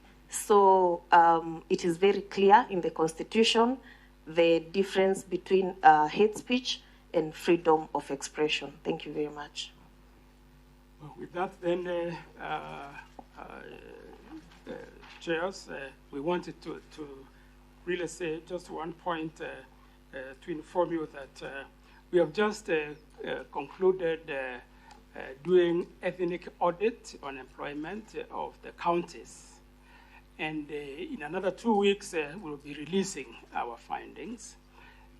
Then we would want also to do ethnic audit at the national level, the national government. And then after that, we'll do national cohesion index. These are very important because they are the indicators of where we are when it comes to cohesion, when it comes to unity, and particularly because of the findings, the basic findings of ethnic audit of the counties when it comes to employment, we are actually retrogressed.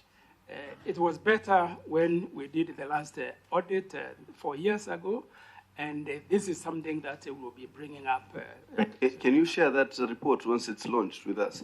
And even recommendations as to how you can enforce some kind of ethnic balance in terms of appointments? Because that's a report. How do you enforcement? If there was an enforcement regime, people would not do it. Yes, Mheshimiwa, we will share it with this committee once it is out, and it includes what we have recommended to be done in order to alleviate the situation. Thank you very much. Okay, thank you very much for that presentation. We shall now excuse you. Our next group, please. Our next group is Dr. Mutubwa.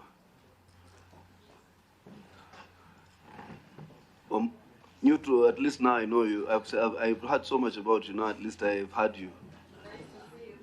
Yeah.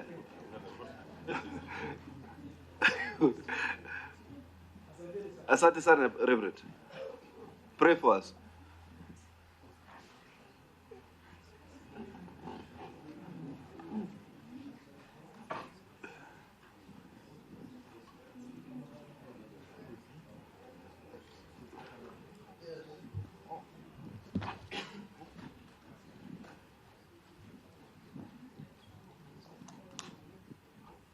Daktari, I believe you know the members here.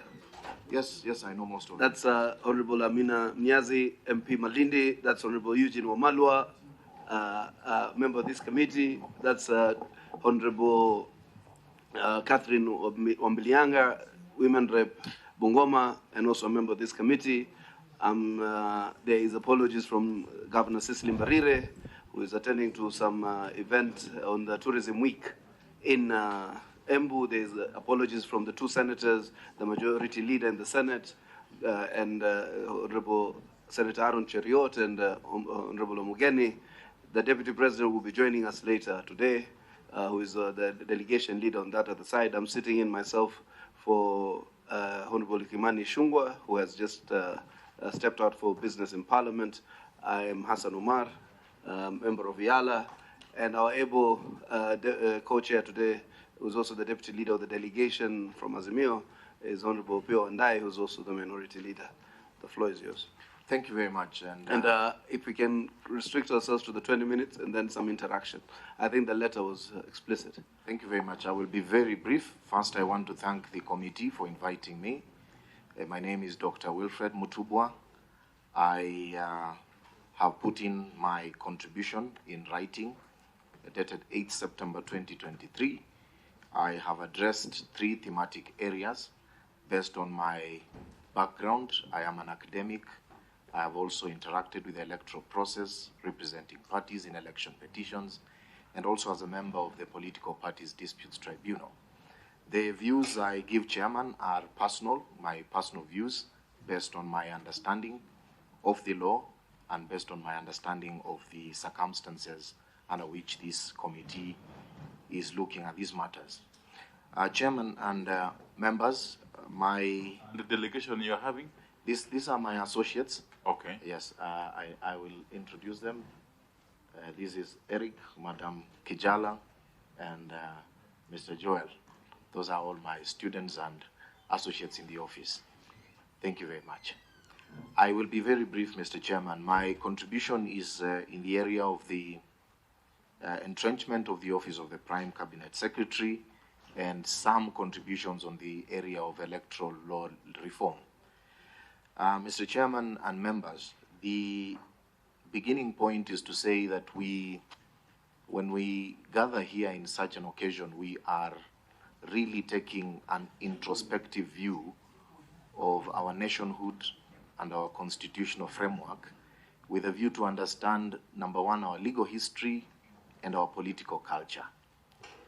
Mr. Chairman, my first proposal in terms of the entrenchment of the office of the Prime Cabinet Secretary is founded on the understanding of our political history, our legal culture, and the framework within which we operate currently, the governance structure and the electoral system. Chairman, the long and short of my presentation on that particular aspect is to suggest that the Office of the Prime Cabinet Secretary, in essence, in an abstract view, has been with us for a long time. In fact, if you psychoanalyze the processes that we have gone through, and I had the team before me speaking about it, 2008 constitutional amendment under the National Code. Previously, in various forms, we have had a semblance of this office in actual fact and not always necessarily in a legal structured way.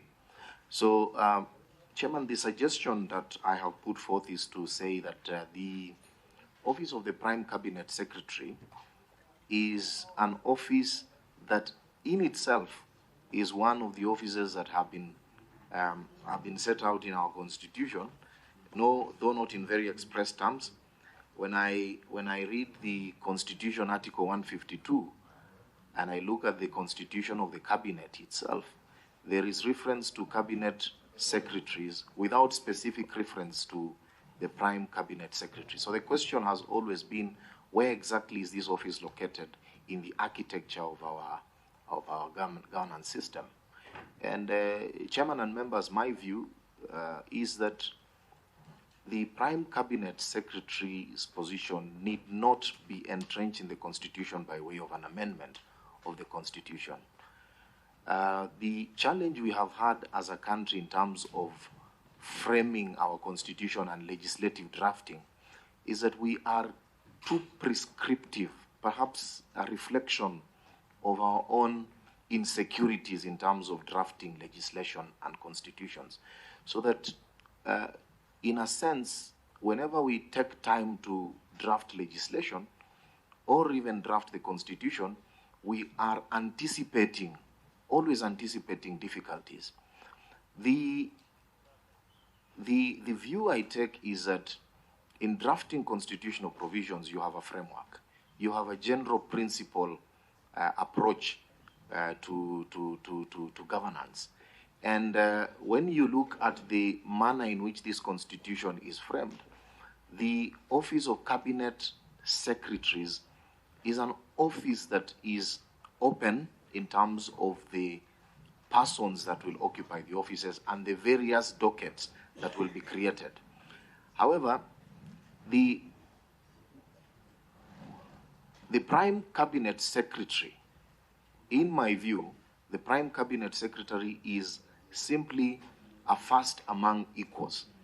A first among equals is somebody who occupies a position not necessarily outside the framework that already exists, but a first among equals. An office that, for instance, if you look at the Constitution, it does not say that the President will appoint a Minister for Agriculture. But there is a Cabinet Secretary, 24 maximum, and you will see that the discretion is left to the appointing authority to appoint such person. And I think when we look at our political history, one of the things that stands out is that the Constitution creates power, then disperses the powers, and creates checks and balances. What I have noticed, and what many scholars will tell you, is that in our setting, the disbursement of power is more or less usually done in a horizontal rather than vertical way. Because horizontally, you bring more people on the table, there is a feeling of inclusion, there is a feeling of participation, and there is therefore generally a sense of belonging in the state.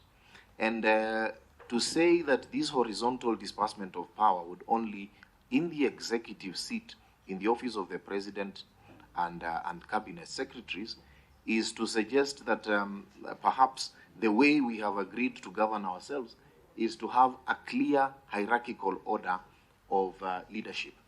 But this office presents a unique opportunity because one of the things I see as an advantage, and looking at what the Tanzanians have, for instance, and the Ugandans, although the Ugandan Prime Minister is actually a member of Parliament, the Prime Cabinet Secretary, the Prime Minister, is actually a person who is an executive, a chief executive. We have had comments in our system, or in our system of governance, that the President is a vision carrier. He is also the chief executive. He is also the implementing agency, and perhaps it would have been a bit more useful for the President to have a CEO, a person that can actually do the nuts and bolts. When you look at the Ugandan constitution, for instance, and the Tanzanian constitution, this is the office of the Prime Minister, or our equivalent of cabinet, Prime Cabinet Secretary, is a person who runs government, is the CEO who reports to the vision carrier, the person who has the mandate of the people. He may not possess popular mandate by election, but he's a person who can be appointed to participate in the running of government as a chief executive on behalf of the president, with the ultimate responsibility being with the president. And you look at when you look at the provisions in the Tanzanian constitution and the Ugandan constitution, the suggestion is that the prime minister is the person who conducts the day-to-day running of government, and the president therefore has the overall conduct of running government, but through this very specific office that has that function. In our context, the question has always been, do we need to amend the constitution to anchor this particular office in that constitution? Now, as I said, the office of Prime Cabinet Secretary is an office of Cabinet Secretary. Just like you would have Prime Cabinet Secretary, you would have Cabinet Secretary for Agriculture, but he is a first among equals appointed within the same context of the constitutional provision under Article 152. I do not subscribe to the view that the office of the Prime Cabinet Secretary will of necessity require a constitutional amendment. And I want to draw an analogy with the judiciary, how it works in the judiciary. We have the President of the Court of Appeal. It's not a constitutional office. He's a first among equals. The President of the Court of Appeal is a statutory office under a constitutional statutory, a constitutional legislation. A constitutional legislation, as we understand it, is a legislation that gives effect to a constitutional provision. So it is almost read as though or together with the Constitution. And when you have an office created by legislation through a statutory legislation that finds anchorage in a constitutional provision, my view is that that provision sits properly within our constitutional framework. And there are many decisions in that respect. So my view is that the manner of entrenchment of this office is simple, by way of legislation, and this legislation is anchored on the Constitution, and borrowing from many other practices, including our own here. We have the principal judge in the Land and Environment Court. So perhaps it is time for us to have some legislation in terms of the organization of the executive organs of government, and particularly the office of the Cabinet Secretaries. And that is where you will find that the office of the Prime Cabinet Secretary can be properly designated in terms of the functions. Something like Cabinet Secretaries Act? Absolutely, something like that. Or yes, or some general organization of the executive arm of government in a legislation that is anchored in the Constitution. That is my... As you continue, sorry. Yes. You didn't touch on the vertical dispersal of power. Yes. I was keen to... Yes, the dispersal of power is deliberately vertical in the executive because of the possibility of conflict or overlapping responsibilities. However, I was saying that in the context of arguments which I have had, that to elevate the office of the Prime Cabinet Secretary into a constitutional office may create an untidy situation where there is conflict with the Deputy President, for instance. But when you look at comparative jurisdictions in other places, there is absolutely no cause for worry. We have Deputy Presidents who coexist perfectly in a constitutional setting, in a Republican or democratic system, with a Deputy President. Now, the Prime Cabinet Secretary, in my view, would be coordinator of government business, for instance, would be chair of cabinet subcommittees because he's a cabinet secretary, while the Deputy President remains the principal assistant of the President. And the constitutional implications of presidency versus the Prime Cabinet Secretary can also be seen in terms of constitutional succession of the President. So there is a clear demarcation of the roles, and statute helps to only speak in details to those ones. I hope that is clarified. And please, we are not doing very well on time. Absolutely. Yeah. I will not touch on the other ones. I have actually captured them in writing. My experience has been, one of the things I have suggested is a repeal of Article 88(4)(e) of the Constitution. 88(4)(e), for simple reasons. There is an overlap in the mandate of the IEBC and the Political Parties Tribunal, which has been problematic ever since we promulgated this constitution. Now, there are two forums for resolution of pre-election disputes, the IEBC itself and the Political Parties Tribunal. What we have experienced for the last 13 years is what is called forum shopping. Now, forum shopping is aided by the vague provisions in the statute creating the Political Parties Tribunal and the Constitution. Now, the PPDT is the Kriegler Compromise Election Court. In fact, the proposal was to have a completely different election court from the ordinary courts, because you remember, people were very low on confidence in terms of confidence in our ordinary judicial system to deal with election disputes. Now, the conflict is this way. You find that the IEBC has to determine disputes between complainants and officers of the IEBC, because the complaint would always be that the returning officer has done or failed to do this. Now, the returning officer is actually an employee of the commission, and you need an arbiter that is independent and impartial. You cannot have a judicial system where one is a judge of his own cause, and that is the difficulty that is created. In pre-election, how does IBC become returning officer? Absolutely, because the disputes that go to the IBC regard the nomination of candidates. The nomination of candidates is the preserve, is a function of the IBC. If you return your papers to a returning officer and you have a dispute with a returning officer because he thinks you are not a Kenyan citizen, for instance, your forum of dispute resolution is before the IBC. And the disputant is yourself, the candidate, and an officer of the IBC, before commissioners of the IBC, resolving nomination disputes because of challenges which you allege are against the IBC. The point is to take these disputes away from the IBC. Whether you take them to the Political Parties Tribunal or take them to the High Court, the idea is to find a forum that has independence in the true sense of the word, and not just cosmetic, saying that these are commissioners.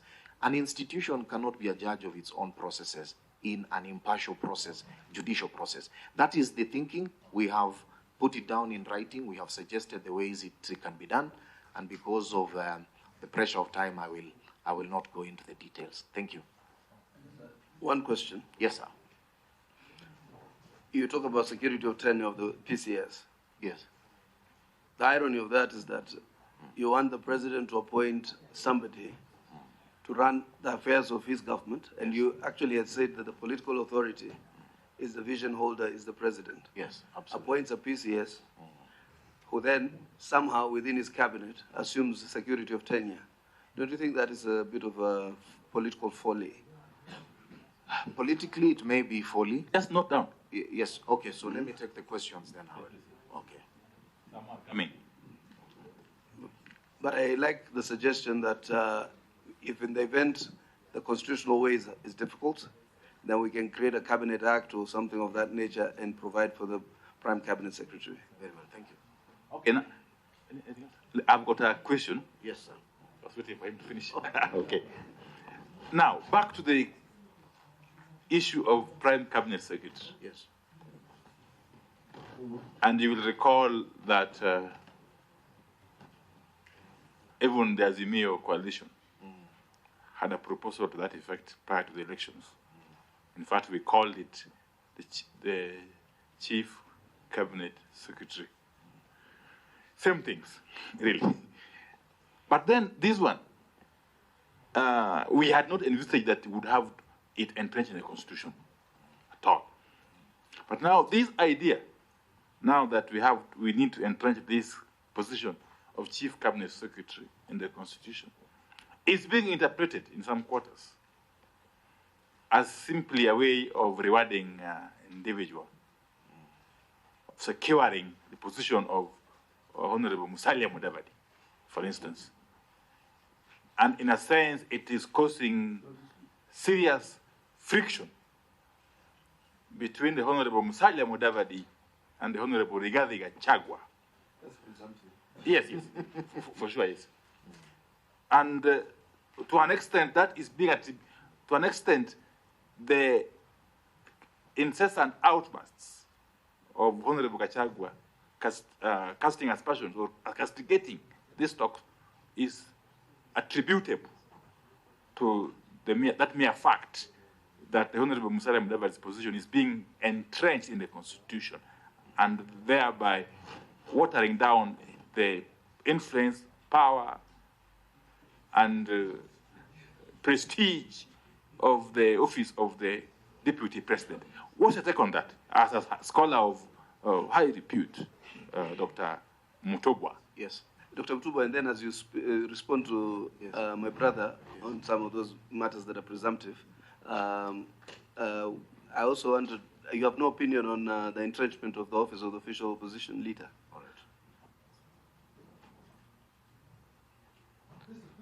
All right. Are those all the questions? Thank you for those questions. I will want to start with Honorable Wandai's question. I am not a politician. I do not understand the intricacies. We basically are speaking to the mechanics of state and how state power is shared and how it is managed. The Honorable Musalia Mudavadi is an individual. He is holding the office. The offices created in the Constitution are for perpetuity.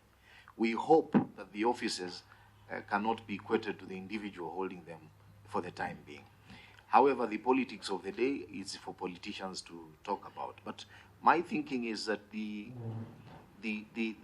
seeming tension between the office of the Prime Cabinet Secretary and Deputy President, in a manner of looking at the framework in the statute, in fact, is a more justification why a statute may be useful in delimiting those functions properly. But even more importantly is an office that has the ability to improve delivery of service, coordination of cabinet functions, cannot be, you cannot say you do not want that office simply because a current political arrangement does not favor that kind of thinking. I do not think that the thinking around the Azimio or the Kenya Kwanza entrenchment or creation of a chief cabinet secretary or prime cabinet secretary was meant to entrench a certain individual. In fact, it was meant to create a situation, an appreciation of the political culture in the country, that the more power is dispersed horizontally, the better for everybody than it is vertically, because it creates an impression, even if it is only for optics, that there is inclusion in the affairs of state. That is my thinking. Now, the other question asked by Honorable Omar, security of tenure, a very difficult one, because it is difficult to prescribe security for tenure for one cabinet secretary and not the others. But this is a political conversation to have. My suggestion was that, look, for one to be effective in a role almost that of a head of public service and a CEO of the state on behalf of the president, a person who will be held accountable by the appointing authority, there must be some way in which that person wakes up in the morning knowing that he has a job, and the job can only be taken in certain circumstances prescribed by law. And those circumstances will be prescribed in statute, and he will have an opportunity to also be heard on certain accounts if at all he has taken the job. That's my view. On the question of the leader of official opposition, some people think that the system of government we run today may not necessarily be one that favors the office of the official opposition, leader of opposition. And the thinking is that the leader of official opposition should be in parliament. It's a fallacy. The contribution in terms of opposition debates, checking the government of the day, does not have to happen within the House of Parliament. But indeed, the leader of official opposition is very well represented in Parliament.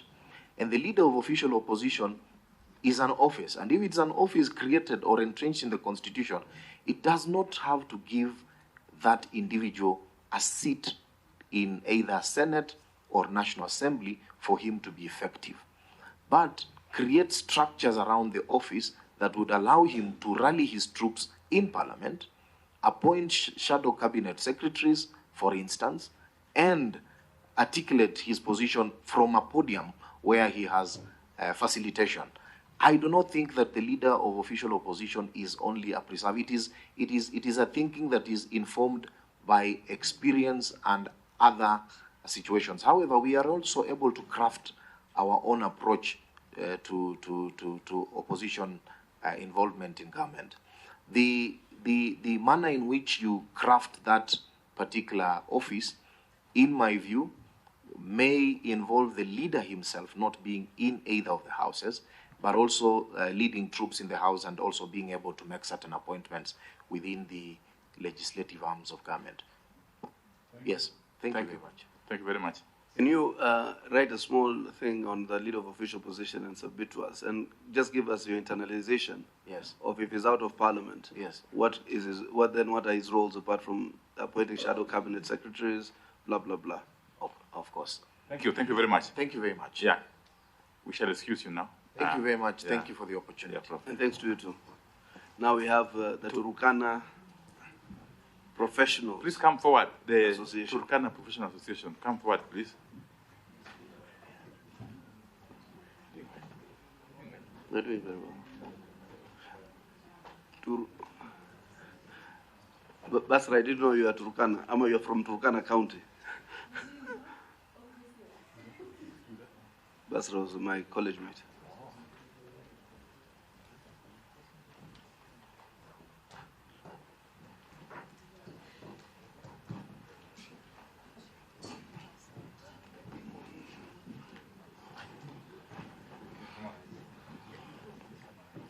Just to run you on a quick round of introductions, that's Honorable Amina Mnyazi, MP Malindi, and a member of this committee.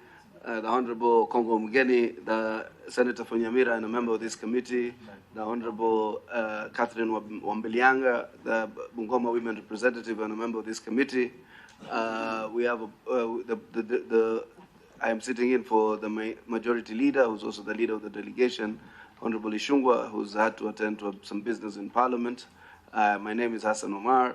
Also, we have an apologies from the Honorable Cecily Marire, who's the Governor of Embu, who's undertaking some work at the Embu County with respect to the Tourism Week. We have the Senator, who's also the Majority Leader, Senator of Kericho, Senator Aaron Cheriot, who's also in Lodwar, actually in Turkana. There's Senator Mashinani, as you all know, in Turkana County. There's also the apologies from the Senate, the leader of delegation from the Azimio side, His Excellency Honorable Stephen Kalonzo Musyoka, but who's ably represented by none other than the leader of minority in the National Assembly, the Honorable Opio Wandayi. Karibu, Mwana Chairman. I believe you are Dr. Ejore. Yes, sir. And some guidance, please. I understand you wanted to do some presentation. We shall please plead with you to avoid that, since you have the presentation already with us. So just make highlights of your presentation, because the time is so short. It's 20 minutes maximum. Yeah. Right. Thank you very much. Proceed. Thank you very much. Dr. Ejore is my name, and allow us to do a short introduction of this team. Thank you very much. Let me start from my left. Gabriela Lorere from Turkana East. I'm Beatrice Askul Moy from Turkana County. Beatrice. Thank you. I'm Michael Ekaya Remo from Turkana North. Honorable Peter Lokoel from Turkana Central. Basra Ifra Ali from Turkana Central. Mark Ekal Ekwam from Turkana West. Thank you very much. The chairs of the delegation and members, the Turkana Professional Association, is pleased to come and present their oral presentation to this committee. And we are going to touch all the 5 sections, all the 5 issues. Okay. We are having a consideration of earlier position. If you think the slides can be faster, you are free to make a decision. Yes. So you can do the slide, sure. All right.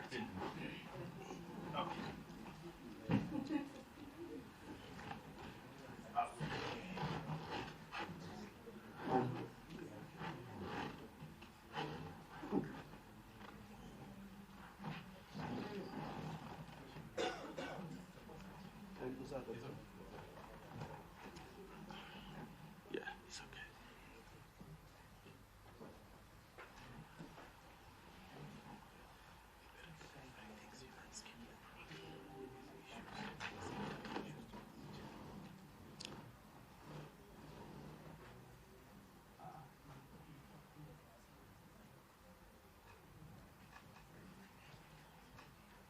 So we're waiting for the technical team to make sure. In the meantime, you can telling us more, Daktari, what you do. Thank you. do. Thank you, Chair. We are going to have our position on issue 1, outstanding constitutional matter, and issue 2 also, electoral justice, and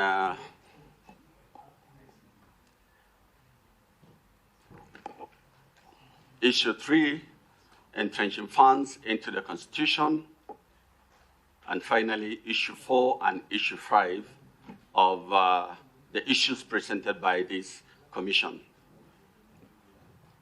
TPA is Turkana Professional Association, a registered non-professional association from Turkana community, and we are non-political. All right, sorry. Non-political. An issue on high cost of living. Our position in this is that Turkana community has the main economic activity on livestock keeping. And because of that, the reality of climate change has adversely affected the pastoralist community. And as a result, there has come, there has resulted to long droughts, prolonged droughts, which has subjected the community to anger of many livestock and the death of many livestock, and has affected also the school or education sector, where many children and students have dropped out of school.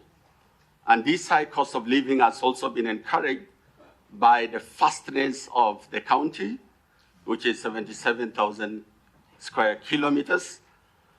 And because of this, the high cost of fuel also has also resulted to a high transportation of goods and services, where the county gets its almost 99% of goods and services or crops outside the county. Our position is that we request that the national government to enhance the school feeding program and increase boarding schools for pastoralist community. This will improve access to education and retention to various schools. The national government should also allocate special fund to support pastoralist communities against harmful climate changes. And this is going to be able now to assist the pastoralist community. And more importantly, we have international border points of Kibish, Todanyang, Nadapal, and Lukiriama. This border point can be operationalized to ease movement of goods and services in the county and to lower the cost of business in those areas.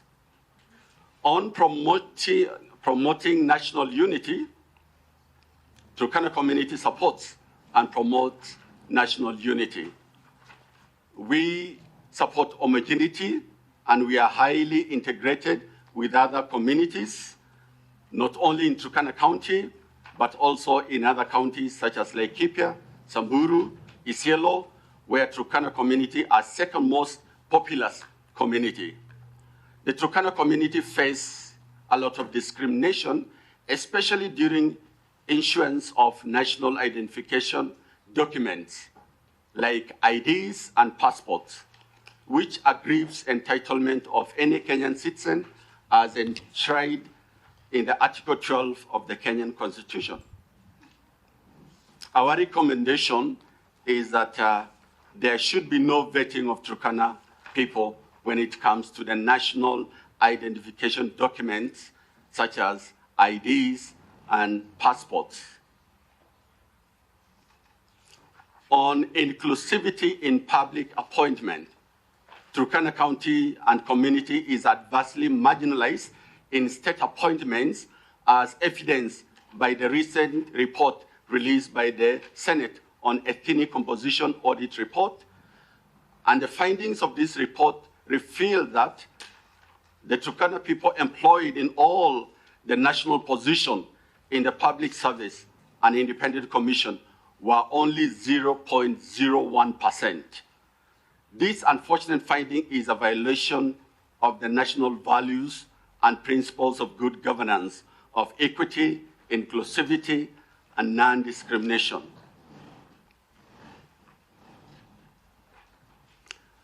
Our recommendation is that a mechanism be put in place to ensure appointments of marginalized professionals in high-ranking positions in public service and independent commissions, a legal framework to address and institute affirmative action on employment of marginalized groups, similar to Equalization Fund, be enacted by Parliament.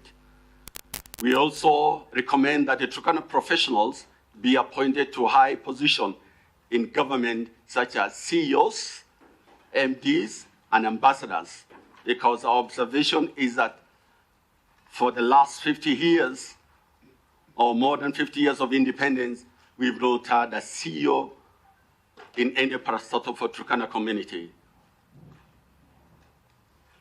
On issue 2, restructuring and reconstitution of IBC, Turkana professionals respect the Article 88 of the Kenyan Constitution 2010 that created IBC.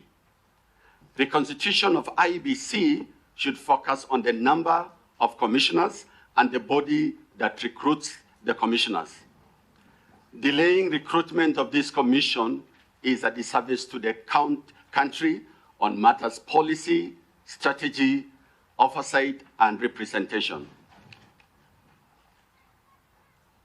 Our position is therefore that an independent panel appointed by the President should interview and recommend for appointment members of the Commission to the President, and that they should be persons with experience in election management and democracy and serve for a permanent contract period of 6 years. We also recommend that we increase the number of commissioners to 9 and possibly recruit 1 commissioner from Turkana community, since we are underrepresented in the public service employment. On restructuring, we recommend that we retain the current permanent and professional and experienced secretariat at IBC, and that Parliament should strengthen the legal frameworks governing the conduct of election and boundary. On boundary delimitation, we see that Turkana County, having the big land mass of 77,000 kilometers square, representing 13% of the Kenyan mass, needs to be delimited. This Turkana County is divided into 3 major grazing units: Turkana North, Turkana Central, Turkana South. And the 3 expansive territory sections and grazing units informs the rationale for Turkana County to be delimited into 3 counties, 12 constituencies, and 60 county wards assemblies. Turkana County landmass is much bigger than many of the counties that we have currently, which among them include Lamu, Meru, Nyamira, just to name a few. This massive land mass poses both logistical and administrative constraints for quick service delivery to the people of Kenya in that region. Additionally, Turkana County borders 3 international borders that require closer administrative units for effective and timely management of cross-border resource-based conflict. More importantly, Turkana County is endowed with a wealth of resources that, when well tapped, can support not only the new proposed electoral and administrative units, but the current and the future of the Kenyan economy, beside having the capacity to become a regional and commercial hub for Uganda, Southern Sudan, and Ethiopia. These key resources include, among others, livestock sector, oil and gas, groundwater resources, geothermal, solar and wind energy, mineral resources, and labor. The proposed counties are additional 2 counties to make it 3. And Turkana North has a population of 341,000, and Turkana Central 293, and Turkana South 292,000. And these are the maps which we have shown, and the counties which we have proposed. 2 additional counties, 6 more constituencies, and 30 more county assemblies, wards. We also recommend that the IBC to be maintained as in charge of both elections and boundary delimitation exercise as provided for in Article 88, Section 4.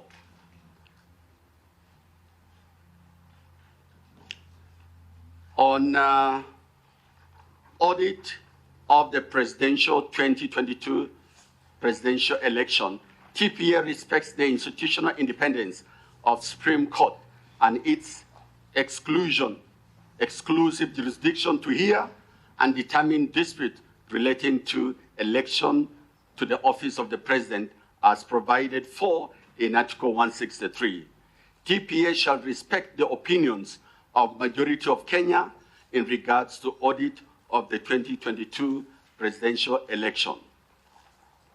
On issue 3, entrenching funds into the Constitution, TPA highly recommends entrenchment of the national government CDF into the Constitution to help Turkana benefit from the principal objects and purpose for which the fund was established under Section 3 of the National CDF Act, number 30 of 2015. And so is the National Government Affirmative Action Fund, which also includes the Senate Oversight Fund. TPA recommends the entrenchment of all these funds into the Constitution. On issue 4, establishment and entrenchment of state offices, TPA supports the proposed constitutional amendment to establish and entrench the office of the leader of opposition. This will sort out the legal void created by the 2010 Constitution, which denied the second best presidential candidate in a general election a chance to play a role in the country's governance. TPA believes this will ensure and this will secure and protect the gains of the COK 2010, enhance checks and balances, and hold executive accountable, and address the recurrent post-election violence and entrench inclusivity in governance. On the issues of the office of the Cabinet Prime Minister. We also support the constitutional amendment to establish this office. Finally, on issue 5, on fidelity to political parties, TPA is of strong opinion that we should be able to have a strong conviction to fidelity to the intents and purposes of political parties as presented by the Act, Political Parties Act 11/2021. Thank you, Chair. Thank you very much. I can see, Honorable, it's the practice of this committee to allow some interventions from members. So I can see Honorable Wambilianga wants to speak to ask a question or speak to the issues. Thank you, Chair. It's not exactly a question, but it's kind of an intervention and a clarity. In your presentation, thank you very much, first of all, for your very elaborate presentation. And for the first time, at least, we have had a slide being used in these presentations. Congratulations to your team. My observation, or rather question, goes to the point you put across, saying that among your recommendations, that the Turkana people should not be vetted when getting IDs or passports. Bearing in mind that Turkana is one of the counties that is on the border, don't you think we will risk a lot of foreigners, mainly from Uganda and other neighboring countries, infiltrating through Kenya and purporting to be Turkanas just because we have allowed such a thing to go on? And secondly, just as a point of information, Honorable Wambilianga, there is already progressive steps which are very advanced to remove all forms of vetting for all Kenyans, the Turkanas, the Somalis, and all other border communities and minorities. Okay, I'm guided. And again, maybe give us a formula, because we have had a lot of counties, stakeholders from different counties coming here, and the proposals are actually to increase counties and even increase constituencies. But for Turkana, it's a bit, there seems to be a lot of interest because you're talking of 6 more constituencies. Did I get that clearly? Yes. And then also 2 counties. Is it 2 counties including the current Turkana county, then another additional one, or 2 more? 2 additional.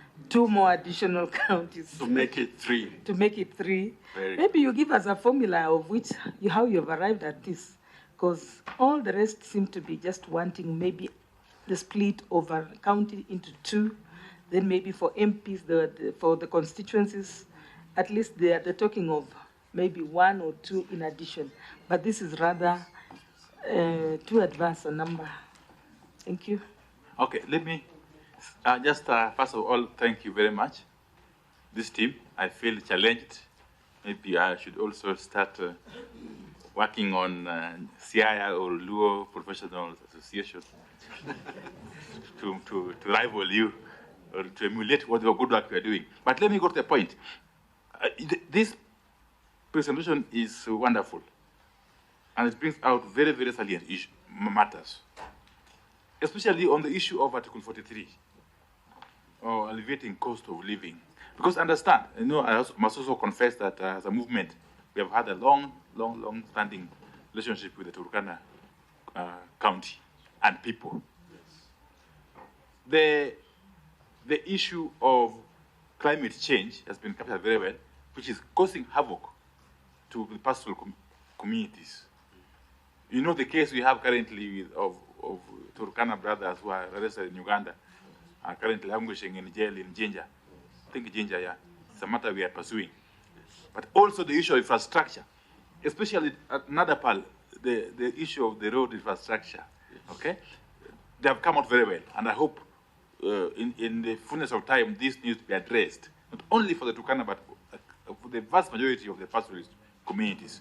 But then, on the issue of the audit of the last year's presidential elections, you have said very well that you agree, of course, you stand by the guidance of the you stand by the ruling of the Supreme Court, which is true. But then you go ahead and say that you will abide by the decision or the views of the majority of Kenyans. That's where I got confused. If you could just clarify that, Professor. Finally, on the issue of the proposed subdivision of the constituencies, my view is that, my view is that this is merited. And the chair to listen to me, the leader. Yes, Turkana County is vast, and indeed it merits more constituencies. Yes, it merits more constituencies, and it's a matter, I think, which I'll be looking at in tandem with the rest of our work, okay? Because there are similar requests from other peoples, but this is very, very good, and we shall really benefit from this presentation. Thank you. Beatrice. Yes. Just a minute. Let's listen to her intervention. Yes, Beatrice, it's cool. Why don't we just let everybody ask their questions or comments? Yes. I also join my colleagues in appreciating your detailed memorandum that speaks to most of the issues that this committee is trying to look into. Now, you know, you professionals, I'm sure you have accountants, you have lawyers, you have all manner of professionals. And I've seen what you have, what you call recommendations on high cost of living. You know, to alleviate the high cost of living, we recommend the following. There has been an outcry by Kenyans that the rate at which the current regime is introducing new taxes is contributing to the high cost of living. I don't know whether you as professionals, you sat to take a stand, whether you support these high taxes, and whether you appreciate that they are contributing, because you are professionals, you can sit and do analysis. I don't know whether you have sat down to analyze how this is adversely affecting professionals. I was in a funeral and a teacher was complaining that the housing levy and the projected 2.7% on NHI will wipe out his payslip. So what's your take as professionals? That's number one. Number two, I join you, you know, when you make a statement at, I think, page 8, that you are adversely marginalized in state appointments, as evidenced by the report that the Senate released on ethnic composition audit report. I join you, and my ethnic group is with you there, because we are also in the same category. We don't have a PS in the entire the establishment, national government establishment. So you know, we want to get solutions from you as professionals. You are not politicians, you are not partisan, but you can see that there is, the way you have said here, there is clear marginalization. What would you propose as a solution? Do you want us to say we can't trust politicians? I'm one of them. We can't trust politicians. We need an act of parliament to say if one community has a CS, another one gets a PS. What solution can you offer to us from where you are sitting as professionals? Thank you. Okay, then nice to see some one or two of my friends in the panel, including our dear sister, who today I know you're from Turkana. You're unlikely to be Turkana. And I know Jore, we have a Dawood Jore in Mombasa, who's one of our friends. Just two questions. Yes. What is the economic viability of these three counties in terms of, one, the ability to raise revenue, and two, what are the population sizes that are going to be left in these counties? Two, I think when we speak about, I also come from a minority, and we speak about structural and systemic exclusion from government. I think we must not be limited in terms of looking at a PS level. You might have one PS and have nobody down there. Like us from Mombasa, we might have one PS the first time in the history of Mombasa, for us to have a permanent secretary in the Ministry of Transport. Mombasa has never had a permanent secretary since independence. This was the first time to have a permanent secretary. But even there has been systemic exclusion over years, so we need to ensure that we populate all other tiers. So let us not only look at it from that ambassadorial, commissioner, the CS. There could be, you could look systematically marginalized or excluded from cabinet, like Waupio and I would say. But if you look at the other quantums of appointments, you'll find a lot of Luos down there. So let us also, I don't want to touch on these issues, and some of them were deliberately done when there was a Nusumkate government, where people were put into, so that the race in Kenya is about populating people with part of our composition. So I'm asking, in terms of looking at it from a practical point of view, we need to have a more clearer agenda on how to systematically cure marginalization, including appointments and recruitments. And affirmative action is allowed by the Constitution. Answer in less than 5 minutes, please. Thank you very much. I thought you had a point.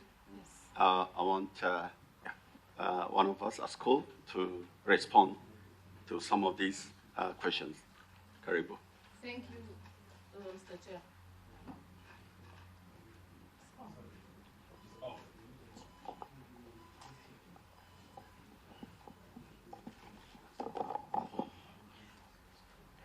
Thank you. I'm saying, Mr. Chair of the TPA, for this opportunity. Actually, there is issues that would want to make clear. As you see, our numbers are not huge enough like the teams that came ahead of us. It's simply because we are trying to send an information that these things are happening at the headquarters of a city for Kenya. And because we are less represented at national, we had to bring a number to speak for the rest who are not represented. So our small number represents the number of Turkana people, Turkana nation in national governments. Now, the reason why we are making our point clear here is simply because we want to make sense before you that Turkana as a county is not the one, the existing one, is not enough for us. We want to make a case that would, if there is a provision to add 1 or 2 to other counties, we will also be considered and be given more than 1. And we can justify our point because we are not like, we have a whole unique case. We are one of the counties that is not adequate enough. We only have 1 commandant at Lodwar town, serving a distance from now Lodwar town, which is the headquarters of the county, to the far end of Kapedo, over 400 kilometers. Kapedo is volatile. If you see issues like Kibish, Kibish is almost 600 kilometers from Lodwar town, under the same command of 1 officer.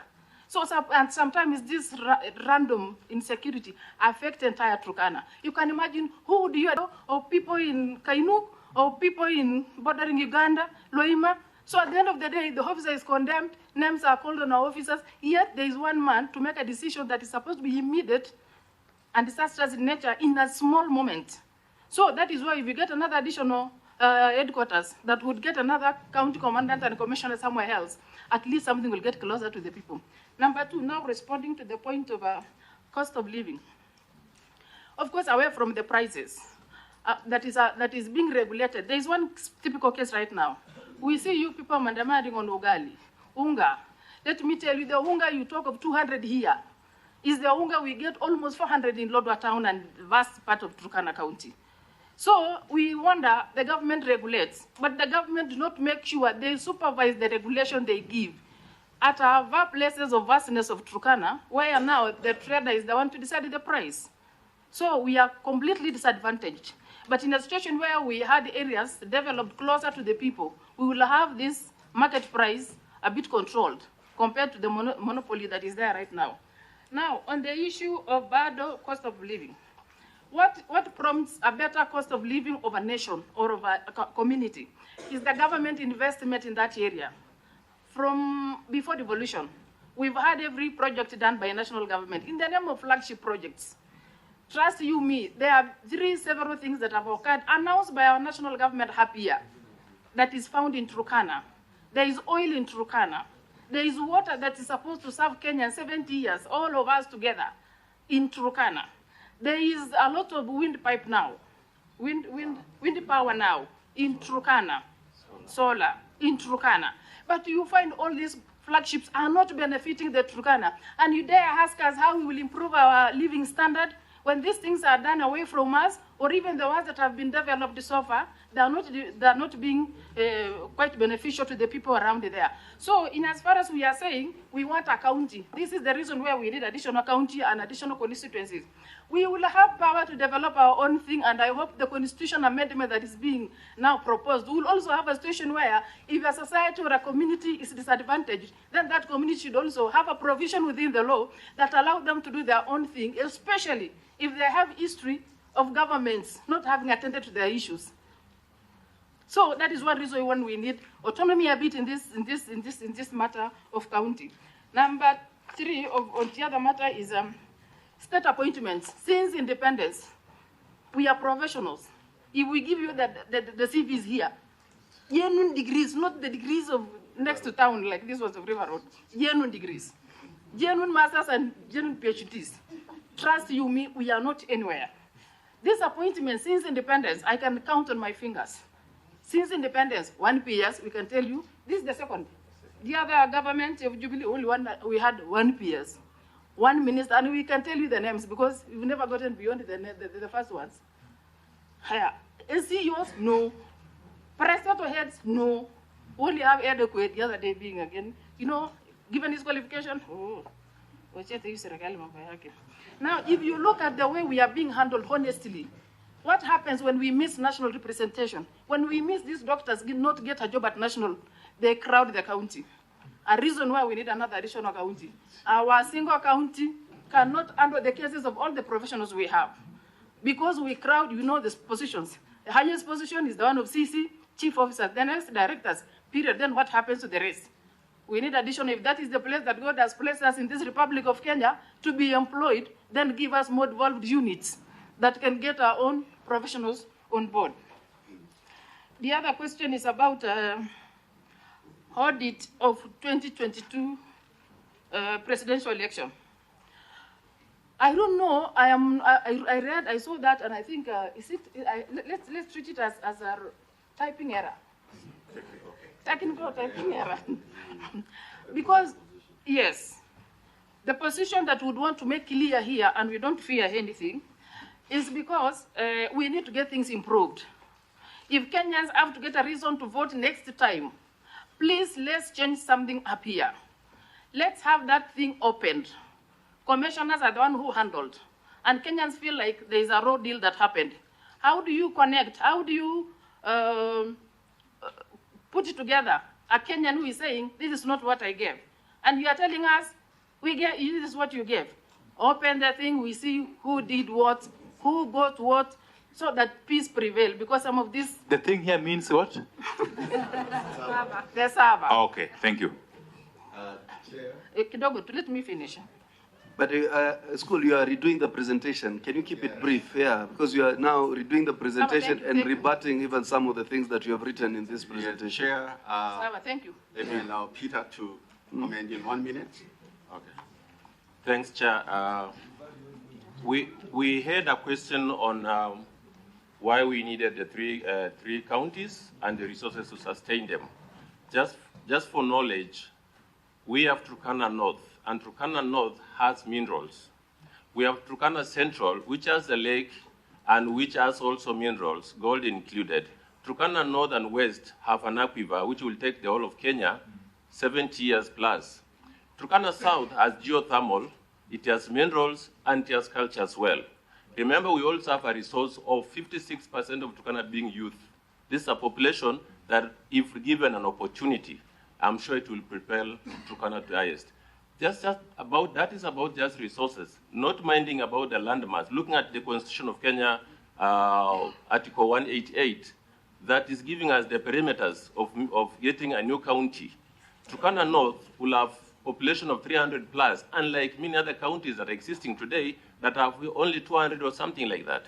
Turkana Central has 250 plus, again the same. So we meet the perimeters to do this. We have the resources. However, we might want a change in the constitution that we are given an opportunity to develop our own resources and not to depend on the goodwill which has not been forthcoming.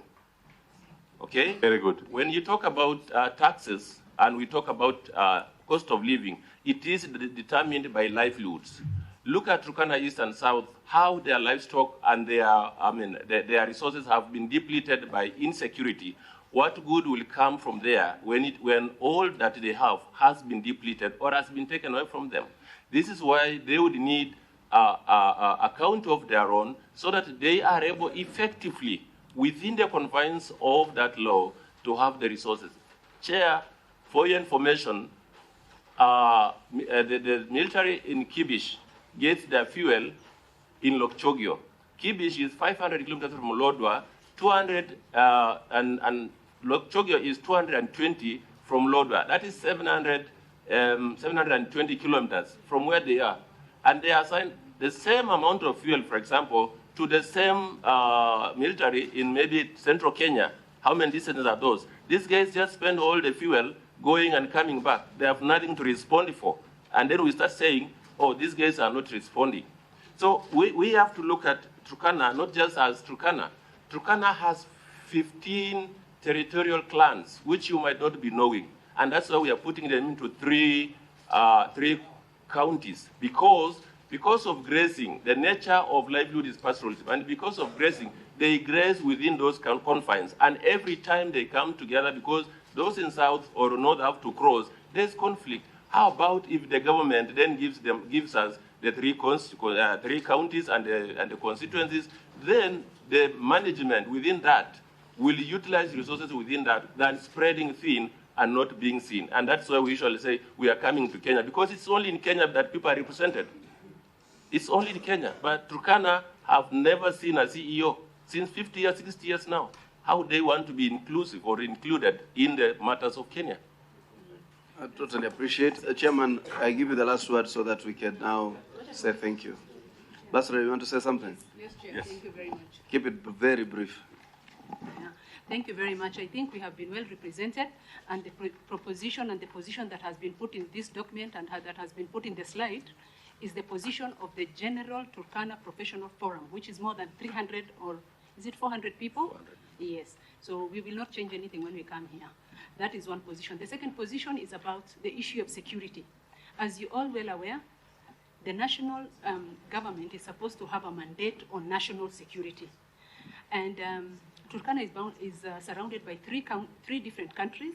And also, we have a lot of animosity between inter-county collaboration. So we have Pokot, we have Samburu, and you have seen what has been happening of late in our local media and what has been happening in Laikipia, Samburu, and Isiolo. That is cross-cutting, and it's a national issue. So for us as Turkana Professional Forum, the most important thing, and I think Madam Chair has also pointed a very strong, one of the members of the commission has pointed a very strong issue, which is, yes, we want people in these borders to be recognized, but at the end of the day, we also have to know and protect, and for security purposes, know who is being given a national ID and who is being given a passport from that end. So, Chair, I really respect this position, and I hope if there is anything that will be picked from this conversation today, it will be, one, the issue of the representation of the counties, because we know all counties in Kenya would want to get different counties. But Turkana in particular is asking this because of a national security concern, one. And secondly, we want the issue of the food security to be really tackled, especially the ASAL areas. You have seen, as our co-chair Wandati has just said, climate issue is a very strong issue in the ASAL areas, and therefore the government should either look at something as little as having the feeding programs in all the ASAL schools, and also more particularly in Turkana. So thank you very much, Chair, for that position. Thanks so much. Maybe the Chair would say something. Yes, Chair. Thank you very much. As we summarize our document, I want to emphasize that the cost of living has actually great impact. The high cost of living has had great impact to the Turkana community. Most of our vegetable or fresh come from outside the county, as far as Marikiti Market in Nairobi. by the time they reach Lodwar, it becomes 5 times higher than the cost in Nairobi because of the fuel, which results into high transport costs, which results into high fares by all standards. And because of that, we would like to see how best the issue of climate change can be made as a as a law, so that the pastoralist community can be given a fund to be able to help them and elevate them from the pangs of drought and persistent, because they are not getting fertilizers. So if they're not getting fertilizers, then the alternative should be a fund to relieve them from this anger. Thank you very much. Thank you very much, Mr. Chairman. And I think on that note, I wish you well. We will consider a significant part of your recommendations or your input. And in us, you have no doubt that you have an ally. We talk the same language. You might look Turkana, but we are all Turkanas in marginalization. Thank you very much. Thank you. Next group, please. I think we have the JSC. Yeah, Judicial Service Commission. Yeah, please. I see a number of people who I can recognize. Is Daud Ejore your relative down in Mombasa? Yes. He was the first DC from Ghana. Okay. But he's late. No, I'm talking about Daud. He's married in Mombasa he's from Turkana, Ejore. Aya. No, he is Daud Ejore. Daud Ejore? Yeah. No. You know him? Okay. Dr. Ejore.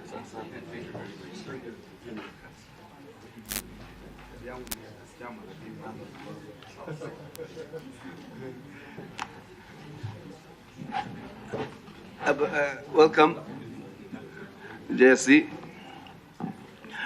Just as a quick round of introductions, we have Honorable Amina Mnyazi. She's the MP Malindi and a member of this committee. We have the Honorable Senator of Nyamira, Honorable Senator Bukongo Mgeni, who is a member of the Fraternity of Law Senior Council, who is also a member of this committee. We have my sister, Honorable Catherine Wambilianga, Women Rep Bungoma County, who is a member of this committee. I am sitting in for Honorable Kimani Ishungwa, who is our delegation leader. He has had to rush to Parliament to continue the discussion on the health bills that have been presented there. I am Hassan Omar, Member of Parliament for Yala, and a member of this committee. Also an apology from the Deputy Leader of our delegation, Honorable Cecily Mbarire, Governor Embu, who is hosting the Tourism Week with the Minister, the Cabinet Secretary. Also an apology from the Honorable Senator of Kericho, Honorable Aaron Churiot, who is actually in actual effect in Turkana, where they've just come from, with this Mashinani, Senator Mashinani program. We have an apology from the Deputy President, who's the leader of this delegation, from this other side, from the Azimio side, Honorable Stephen Kalonzo Musyoka, and we also, Eugene also stepped out, Eugene Wamalwa, but they are ably represented by the Deputy Leader of the delegation, Honorable Opio Wandai, who is also the Minority Leader in the National Assembly. Karibuni sana. Thank you very much, the Honorable Member Omar Hassan Omar and the Honorable Opio Wandai, who are sitting in for the co-chairs. My name is Paul Ndemo. I'm the Deputy Chief Registrar of the Judiciary, representing the Chief Registrar of the Judiciary, both in her capacity as the Secretary of the Judicial Service Commission and also the Judiciary. Together with me are my colleagues, whom I'll ask to introduce themselves so that we can then proceed. Good afternoon, members of protocols observed. Beatrice Kamau, Director of Finance, Judiciary.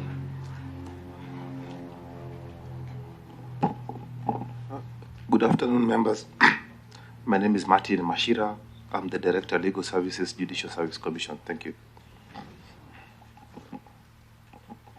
Good afternoon, members. My name is Bernard Kasavuli, Deputy Registrar, Supreme Court.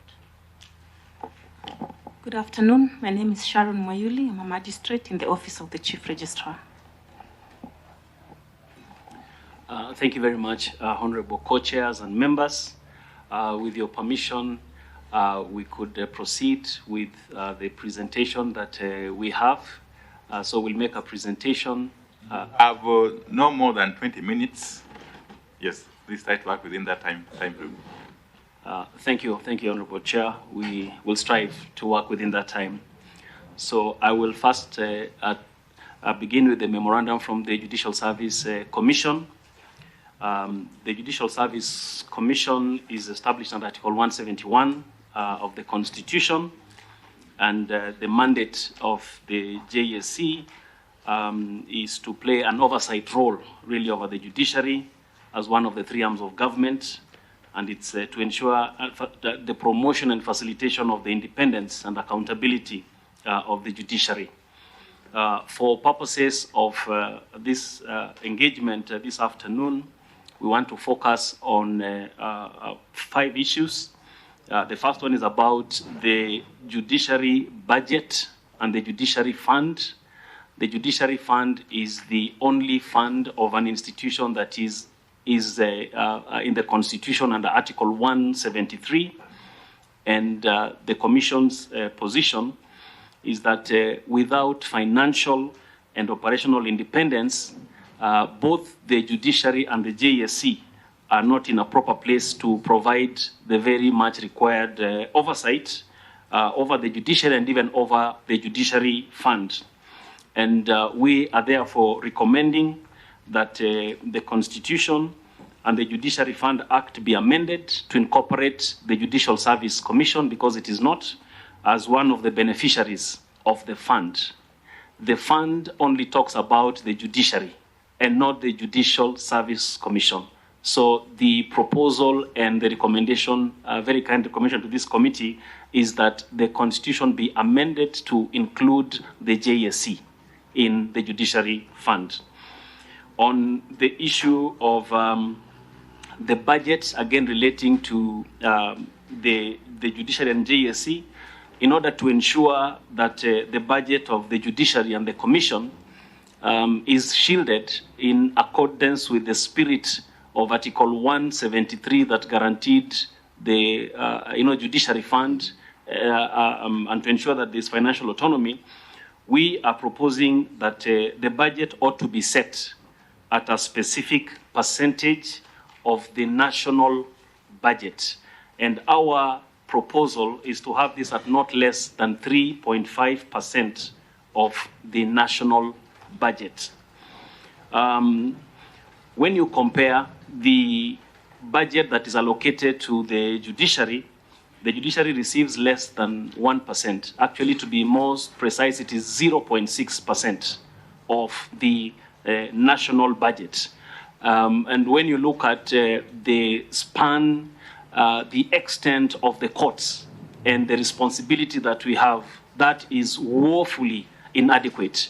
We are talking about 140 court stations across the length and breadth of this country.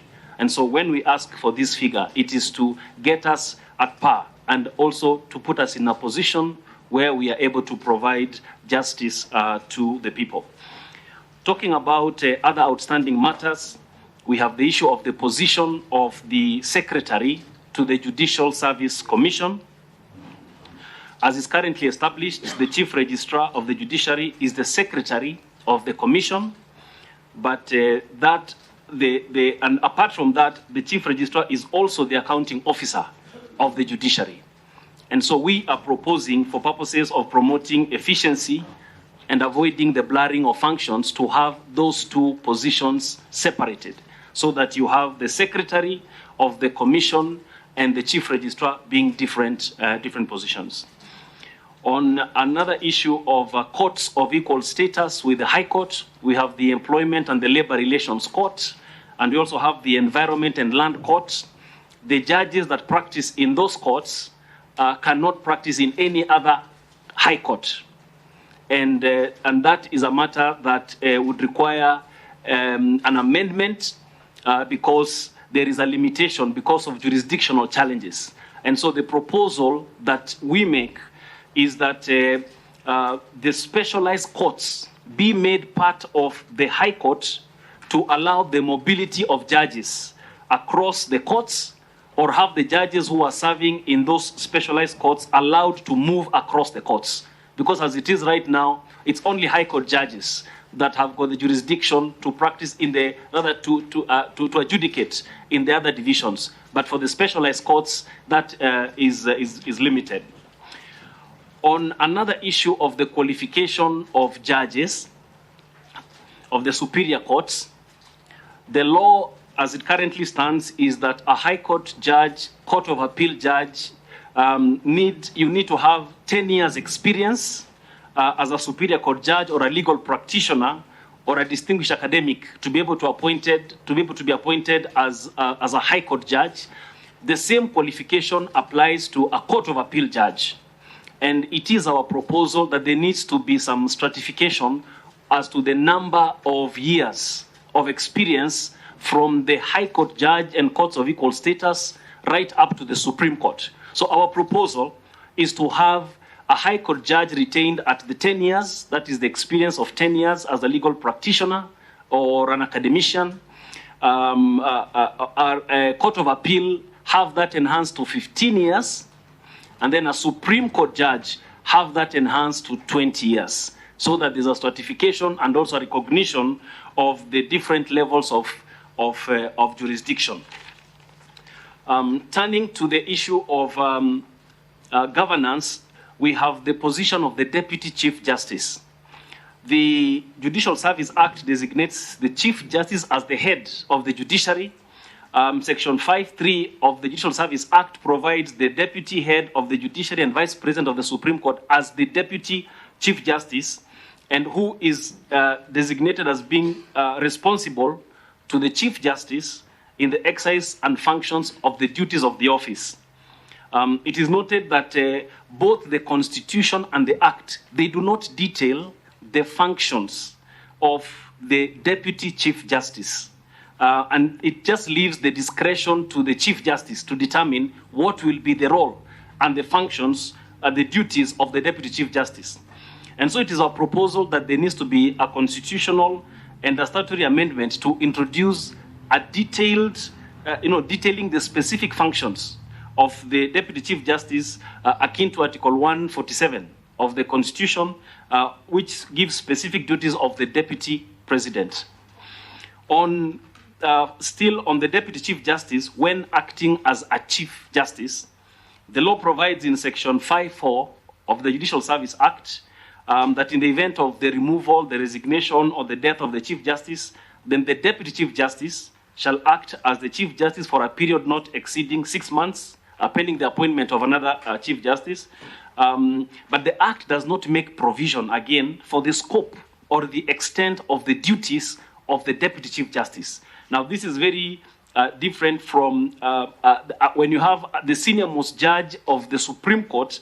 They are restricted to the administrative duties only, where there is no Chief Justice or Deputy Chief Justice.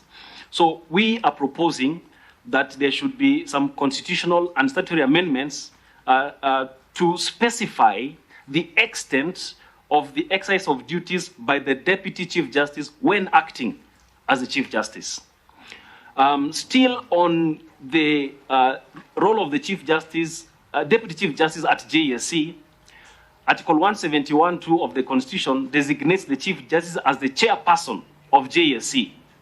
And under Article 250(10) of the Constitution, members of constitutional commissions are required to elect a vice chairperson from among themselves at their first sitting. And the universally accepted standard really is that when the chairperson is not available, the vice chairperson then sits in. However, there is a unique situation in the Judicial Service Commission where you have the Chief Justice as the chairperson by virtue of being the substantive holder of that office. But in the absence of the Chief Justice, the Deputy Chief Justice assumes office as the acting Chief Justice in other roles, it is not clear whether the Deputy Chief Justice can then, while acting as the Chief Justice, preside over meetings of the Judicial Service Commission as the acting Chief Justice. So we are saying, for purposes of clarity, it is important that there is an amendment so that that matter is made absolutely clear, just to avoid that lacuna. On another aspect of governance, we have the, in terms of accountability, we have the Office of the Judiciary Ombudsman, which is under the Chief Justice, but it is an internal mechanism that has been created. It is proposed that the Commission, that the Judiciary Ombudsman within the institution is restructured, or in the alternative, it is entrenched in the Judicial Service Act, so that the Commission will then have powers to appoint ombudsman, who will then be responsible to the Commission through the Chief Justice, so that then they will have another mechanism. Finally, as far as the Commission is concerned, there is the recommendation to amend Article 168(1) of the Constitution to empower the Commission to respond to minor infractions that may not require the recommendation for the establishment of a tribunal for the removal of judges. Because there is a lacuna, how do you deal with small infractions that do not meet the threshold of having a matter forwarded for a tribunal by the President for the removal of a judge? Honorable Chairs, that is the presentation on the Judicial Service Commission. If I may now proceed to the judiciary, unless there are specific questions you'd like us to address. No, you proceed, but then time is of essence. Yes. If you would just highlight, because you have the writer. Thank you. Please, yeah. We will do that. Honorable Chair, in the interest of time, the sole issue we wanted to raise as the judiciary is about the funding. And we have given a breakdown. You have the presentation. We have given a breakdown about the operationalization of the Judiciary Fund, which is under Article 173, as I've mentioned. The fund was operationalized in the year 2022, 1st of July. However, it has encountered a number of challenges. And because of those challenges, we have made proposals to ensure that the fund attains the objective for which it was established. And those specific proposals, Honorable Chair, first is that given the high cost of escalation, we are recommending that our annual budget be at least 3.5% of the national budget. This is in tandem with what has been recommended by the Commission, and that this provision be entrenched in the Constitution. So we have given the reasons for the increase of the budget, and in the interest of time, Chair, following your direction, that is already provided there. The rationale, the reasoning has already been provided. The second recommendation is that we need to restrict the controller of budget in the approval of the withdrawal of funds only at the first stage from the consolidated fund to the judiciary fund. Because as it is right now, the controller of budget has to approve both withdrawal from the consolidated fund, which we have no problem with, but the second approval from the withdrawal of the judiciary fund has been causing challenges. And we do not see the reason for that second approval, given that we have the chief registrar who is responsible for the operation of the judiciary fund, and we have other mechanisms such as the office of the Auditor General that then comes to audit the expenditure of the judiciary. So our view and our recommendation is that that second approval needs to be removed. It does not suffice, rather it does not help the issues of accountability that you are seeking to have, but only just provide a bottleneck. The third recommendation is that the unspent funds in the judiciary fund account at the end of the financial year should be automatically rolled over and revoted in the subsequent financial year. And this will require some amendments, and the idea is to ensure that the monies that have previously been allocated then can be utilized without the usual challenges of end of financial year procurement delays, and we are able to meet our obligation. So, Chair, on the issue of the judiciary, that would be the main thing. But I'd like to point out some very specific recommendations from the Supreme Court itself. And we have, with your permission, taken the liberty to submit this under the judiciary, yes, but specifically from the Supreme Court. And this has the endorsement of the court itself. And here we have just 4 issues that we'd like to highlight. The first one is on the increase of the number of Supreme Court judges from 7 to 11. The court is established under Article 163, and under the various articles, we have got the jurisdiction of the court, which is quite expansive. Apart from determining the presidential petitions, we have appeals that come from the Court of Appeal. We have appeals from tribunals that are established for the removal of a judge from the office, and we also have advisory opinions that the court renders.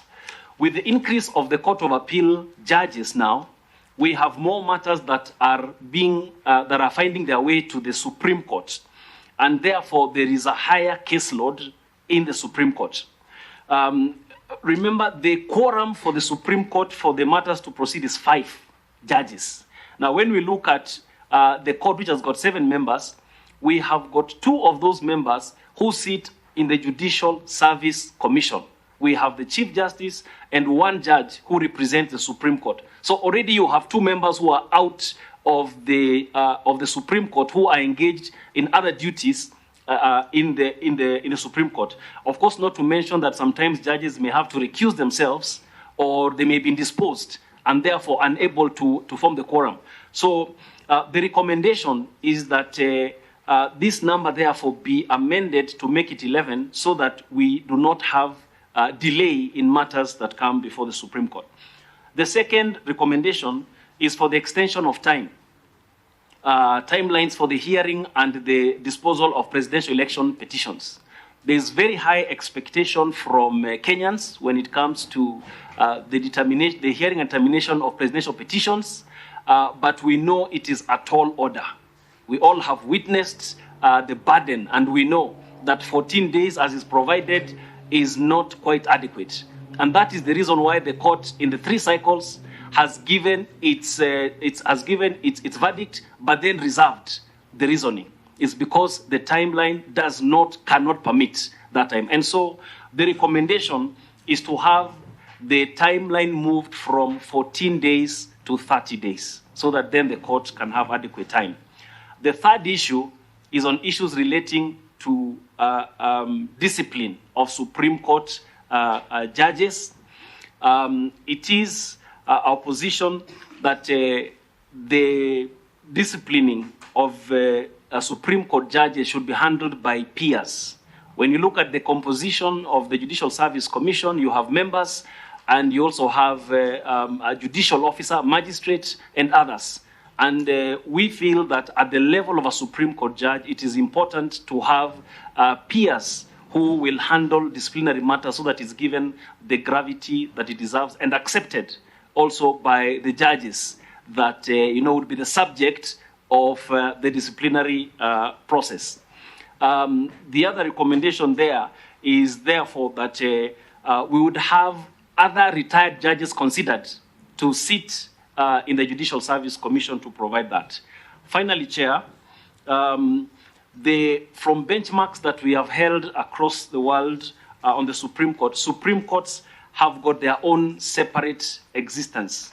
Under the judiciary, yes, but operating in a semi-autonomous manner. And so we are proposing that the Supreme Court have its own budget that is separate from the judiciary through the amendment of Article 173, because this will ensure that there is more autonomy of the Supreme Court and is not subjected to the vicissitudes of budget cuts and budget allocations to preserve the supremacy and the sacrosanct nature of the Supreme Court. Honorable Chair, with those few remarks and our presentations, we rest. Thank you very much. Thank you. And I will start just from where you left, very, very quickly. This idea of having peers to sit on the panel, this undertaking disciplinary proceedings against Supreme Court judges. I don't know if you have done some study to establish what is the situation in comparable jurisdictions. Because if that was the argument in respect of Supreme Court judges, then what would happen to the Court of Appeal judges, High Court judges?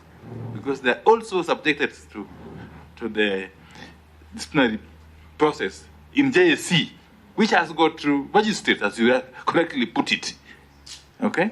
Is it acceptable when magistrates sit on a disciplinary panel for judges of High Court and Supreme Court and Court of Appeal judges, and not proper when they sit in respect of disciplinary proceedings against Supreme Court judges? Just clarify that. Just note down. Just note it down. Then you have talked about the period, timeline, for dispensing with the presidential election petitions to be increased from 14 to 30 days. Okay? There is a school of thought, again, Mr. has to ponder about this, which holds that the longer it takes to dispense with these petitions, the more the country is kept in suspense. Okay? And that our country, unlike our more established democracies like America, cannot sustain that kind of suspense and anxiety. I don't know what you have to say about that. And finally, the issue of the court. You've indicated that you have got 140 courts across the country. Okay? Which, of course, is not adequate, if you ask me, and of course I am sure you agree with that. What plans, other than looking for budgets from the exchequer, do you have in place to establish more courts, especially bearing in mind that previously you had some program with the World Bank? The World Bank or something like that. Yes, I remember very well when I used to be a chair of PSE. Used to come before me to explain the expenditures of those funds. Did the program end? There was this World Bank funded program for establishing law courts. And you know I've got interest in that. Because I've had a court in Ugunja. But there's no money. So please kindly, thank you. Mine also will be some quick comments. I share with some of your recommendations about creating actual functions for the DCJ. Why don't you go ahead and give us a proposal of those functions on the basis of your own experience? Because a lot of your statements are just broad. It's like, you're also a judicial arm. You can suggest very specific amendments in terms of what some of these amendments that you're seeking to do. There's also a general view that the JSC itself is overpopulated by judges or judicial officers, and therefore it is likely to exercise leniency on the part of discipline of judges. Most of the judges who have been disciplined, it has first, despite the protestation, it has had to occasion somebody like Sonko, releasing some videos and or some headlines in the newspapers that actually have forced action sometimes from the JSC. There are a lot of others probably that might not have received that type of highlight, which might not be having a similar impact, in terms of follow-up. The last one, I as Hassan Omar, it's my very personal view, I have no issues whatsoever for the Supreme Court to give its verdict and defer the full ruling to another day, because would it change anything materially? I saw the BBI ruling. I sat through it because I was very happy when the High Court was doing it. They were like reading a script that I associate with or I embrace. I remember in 2013 I was in the former Prime Minister's office. I just made my cup of tea and a lot of tea and cookies. We were expecting some lengthy judgment for only Willie Mutunga to appear. And in 10 minutes we were done. So when others came, the only reason they knew that we had lost that petition is because Ongoro was wailing. So we knew. So those who came later knew that it was this fast, you know. So, but I personally don't have an issue with it. But if you think that there's a reason why they think that it should be enhanced, maybe we get further detail. But that anxiety. To create more offices, separate commission secretary from the registrar. The registrar is a very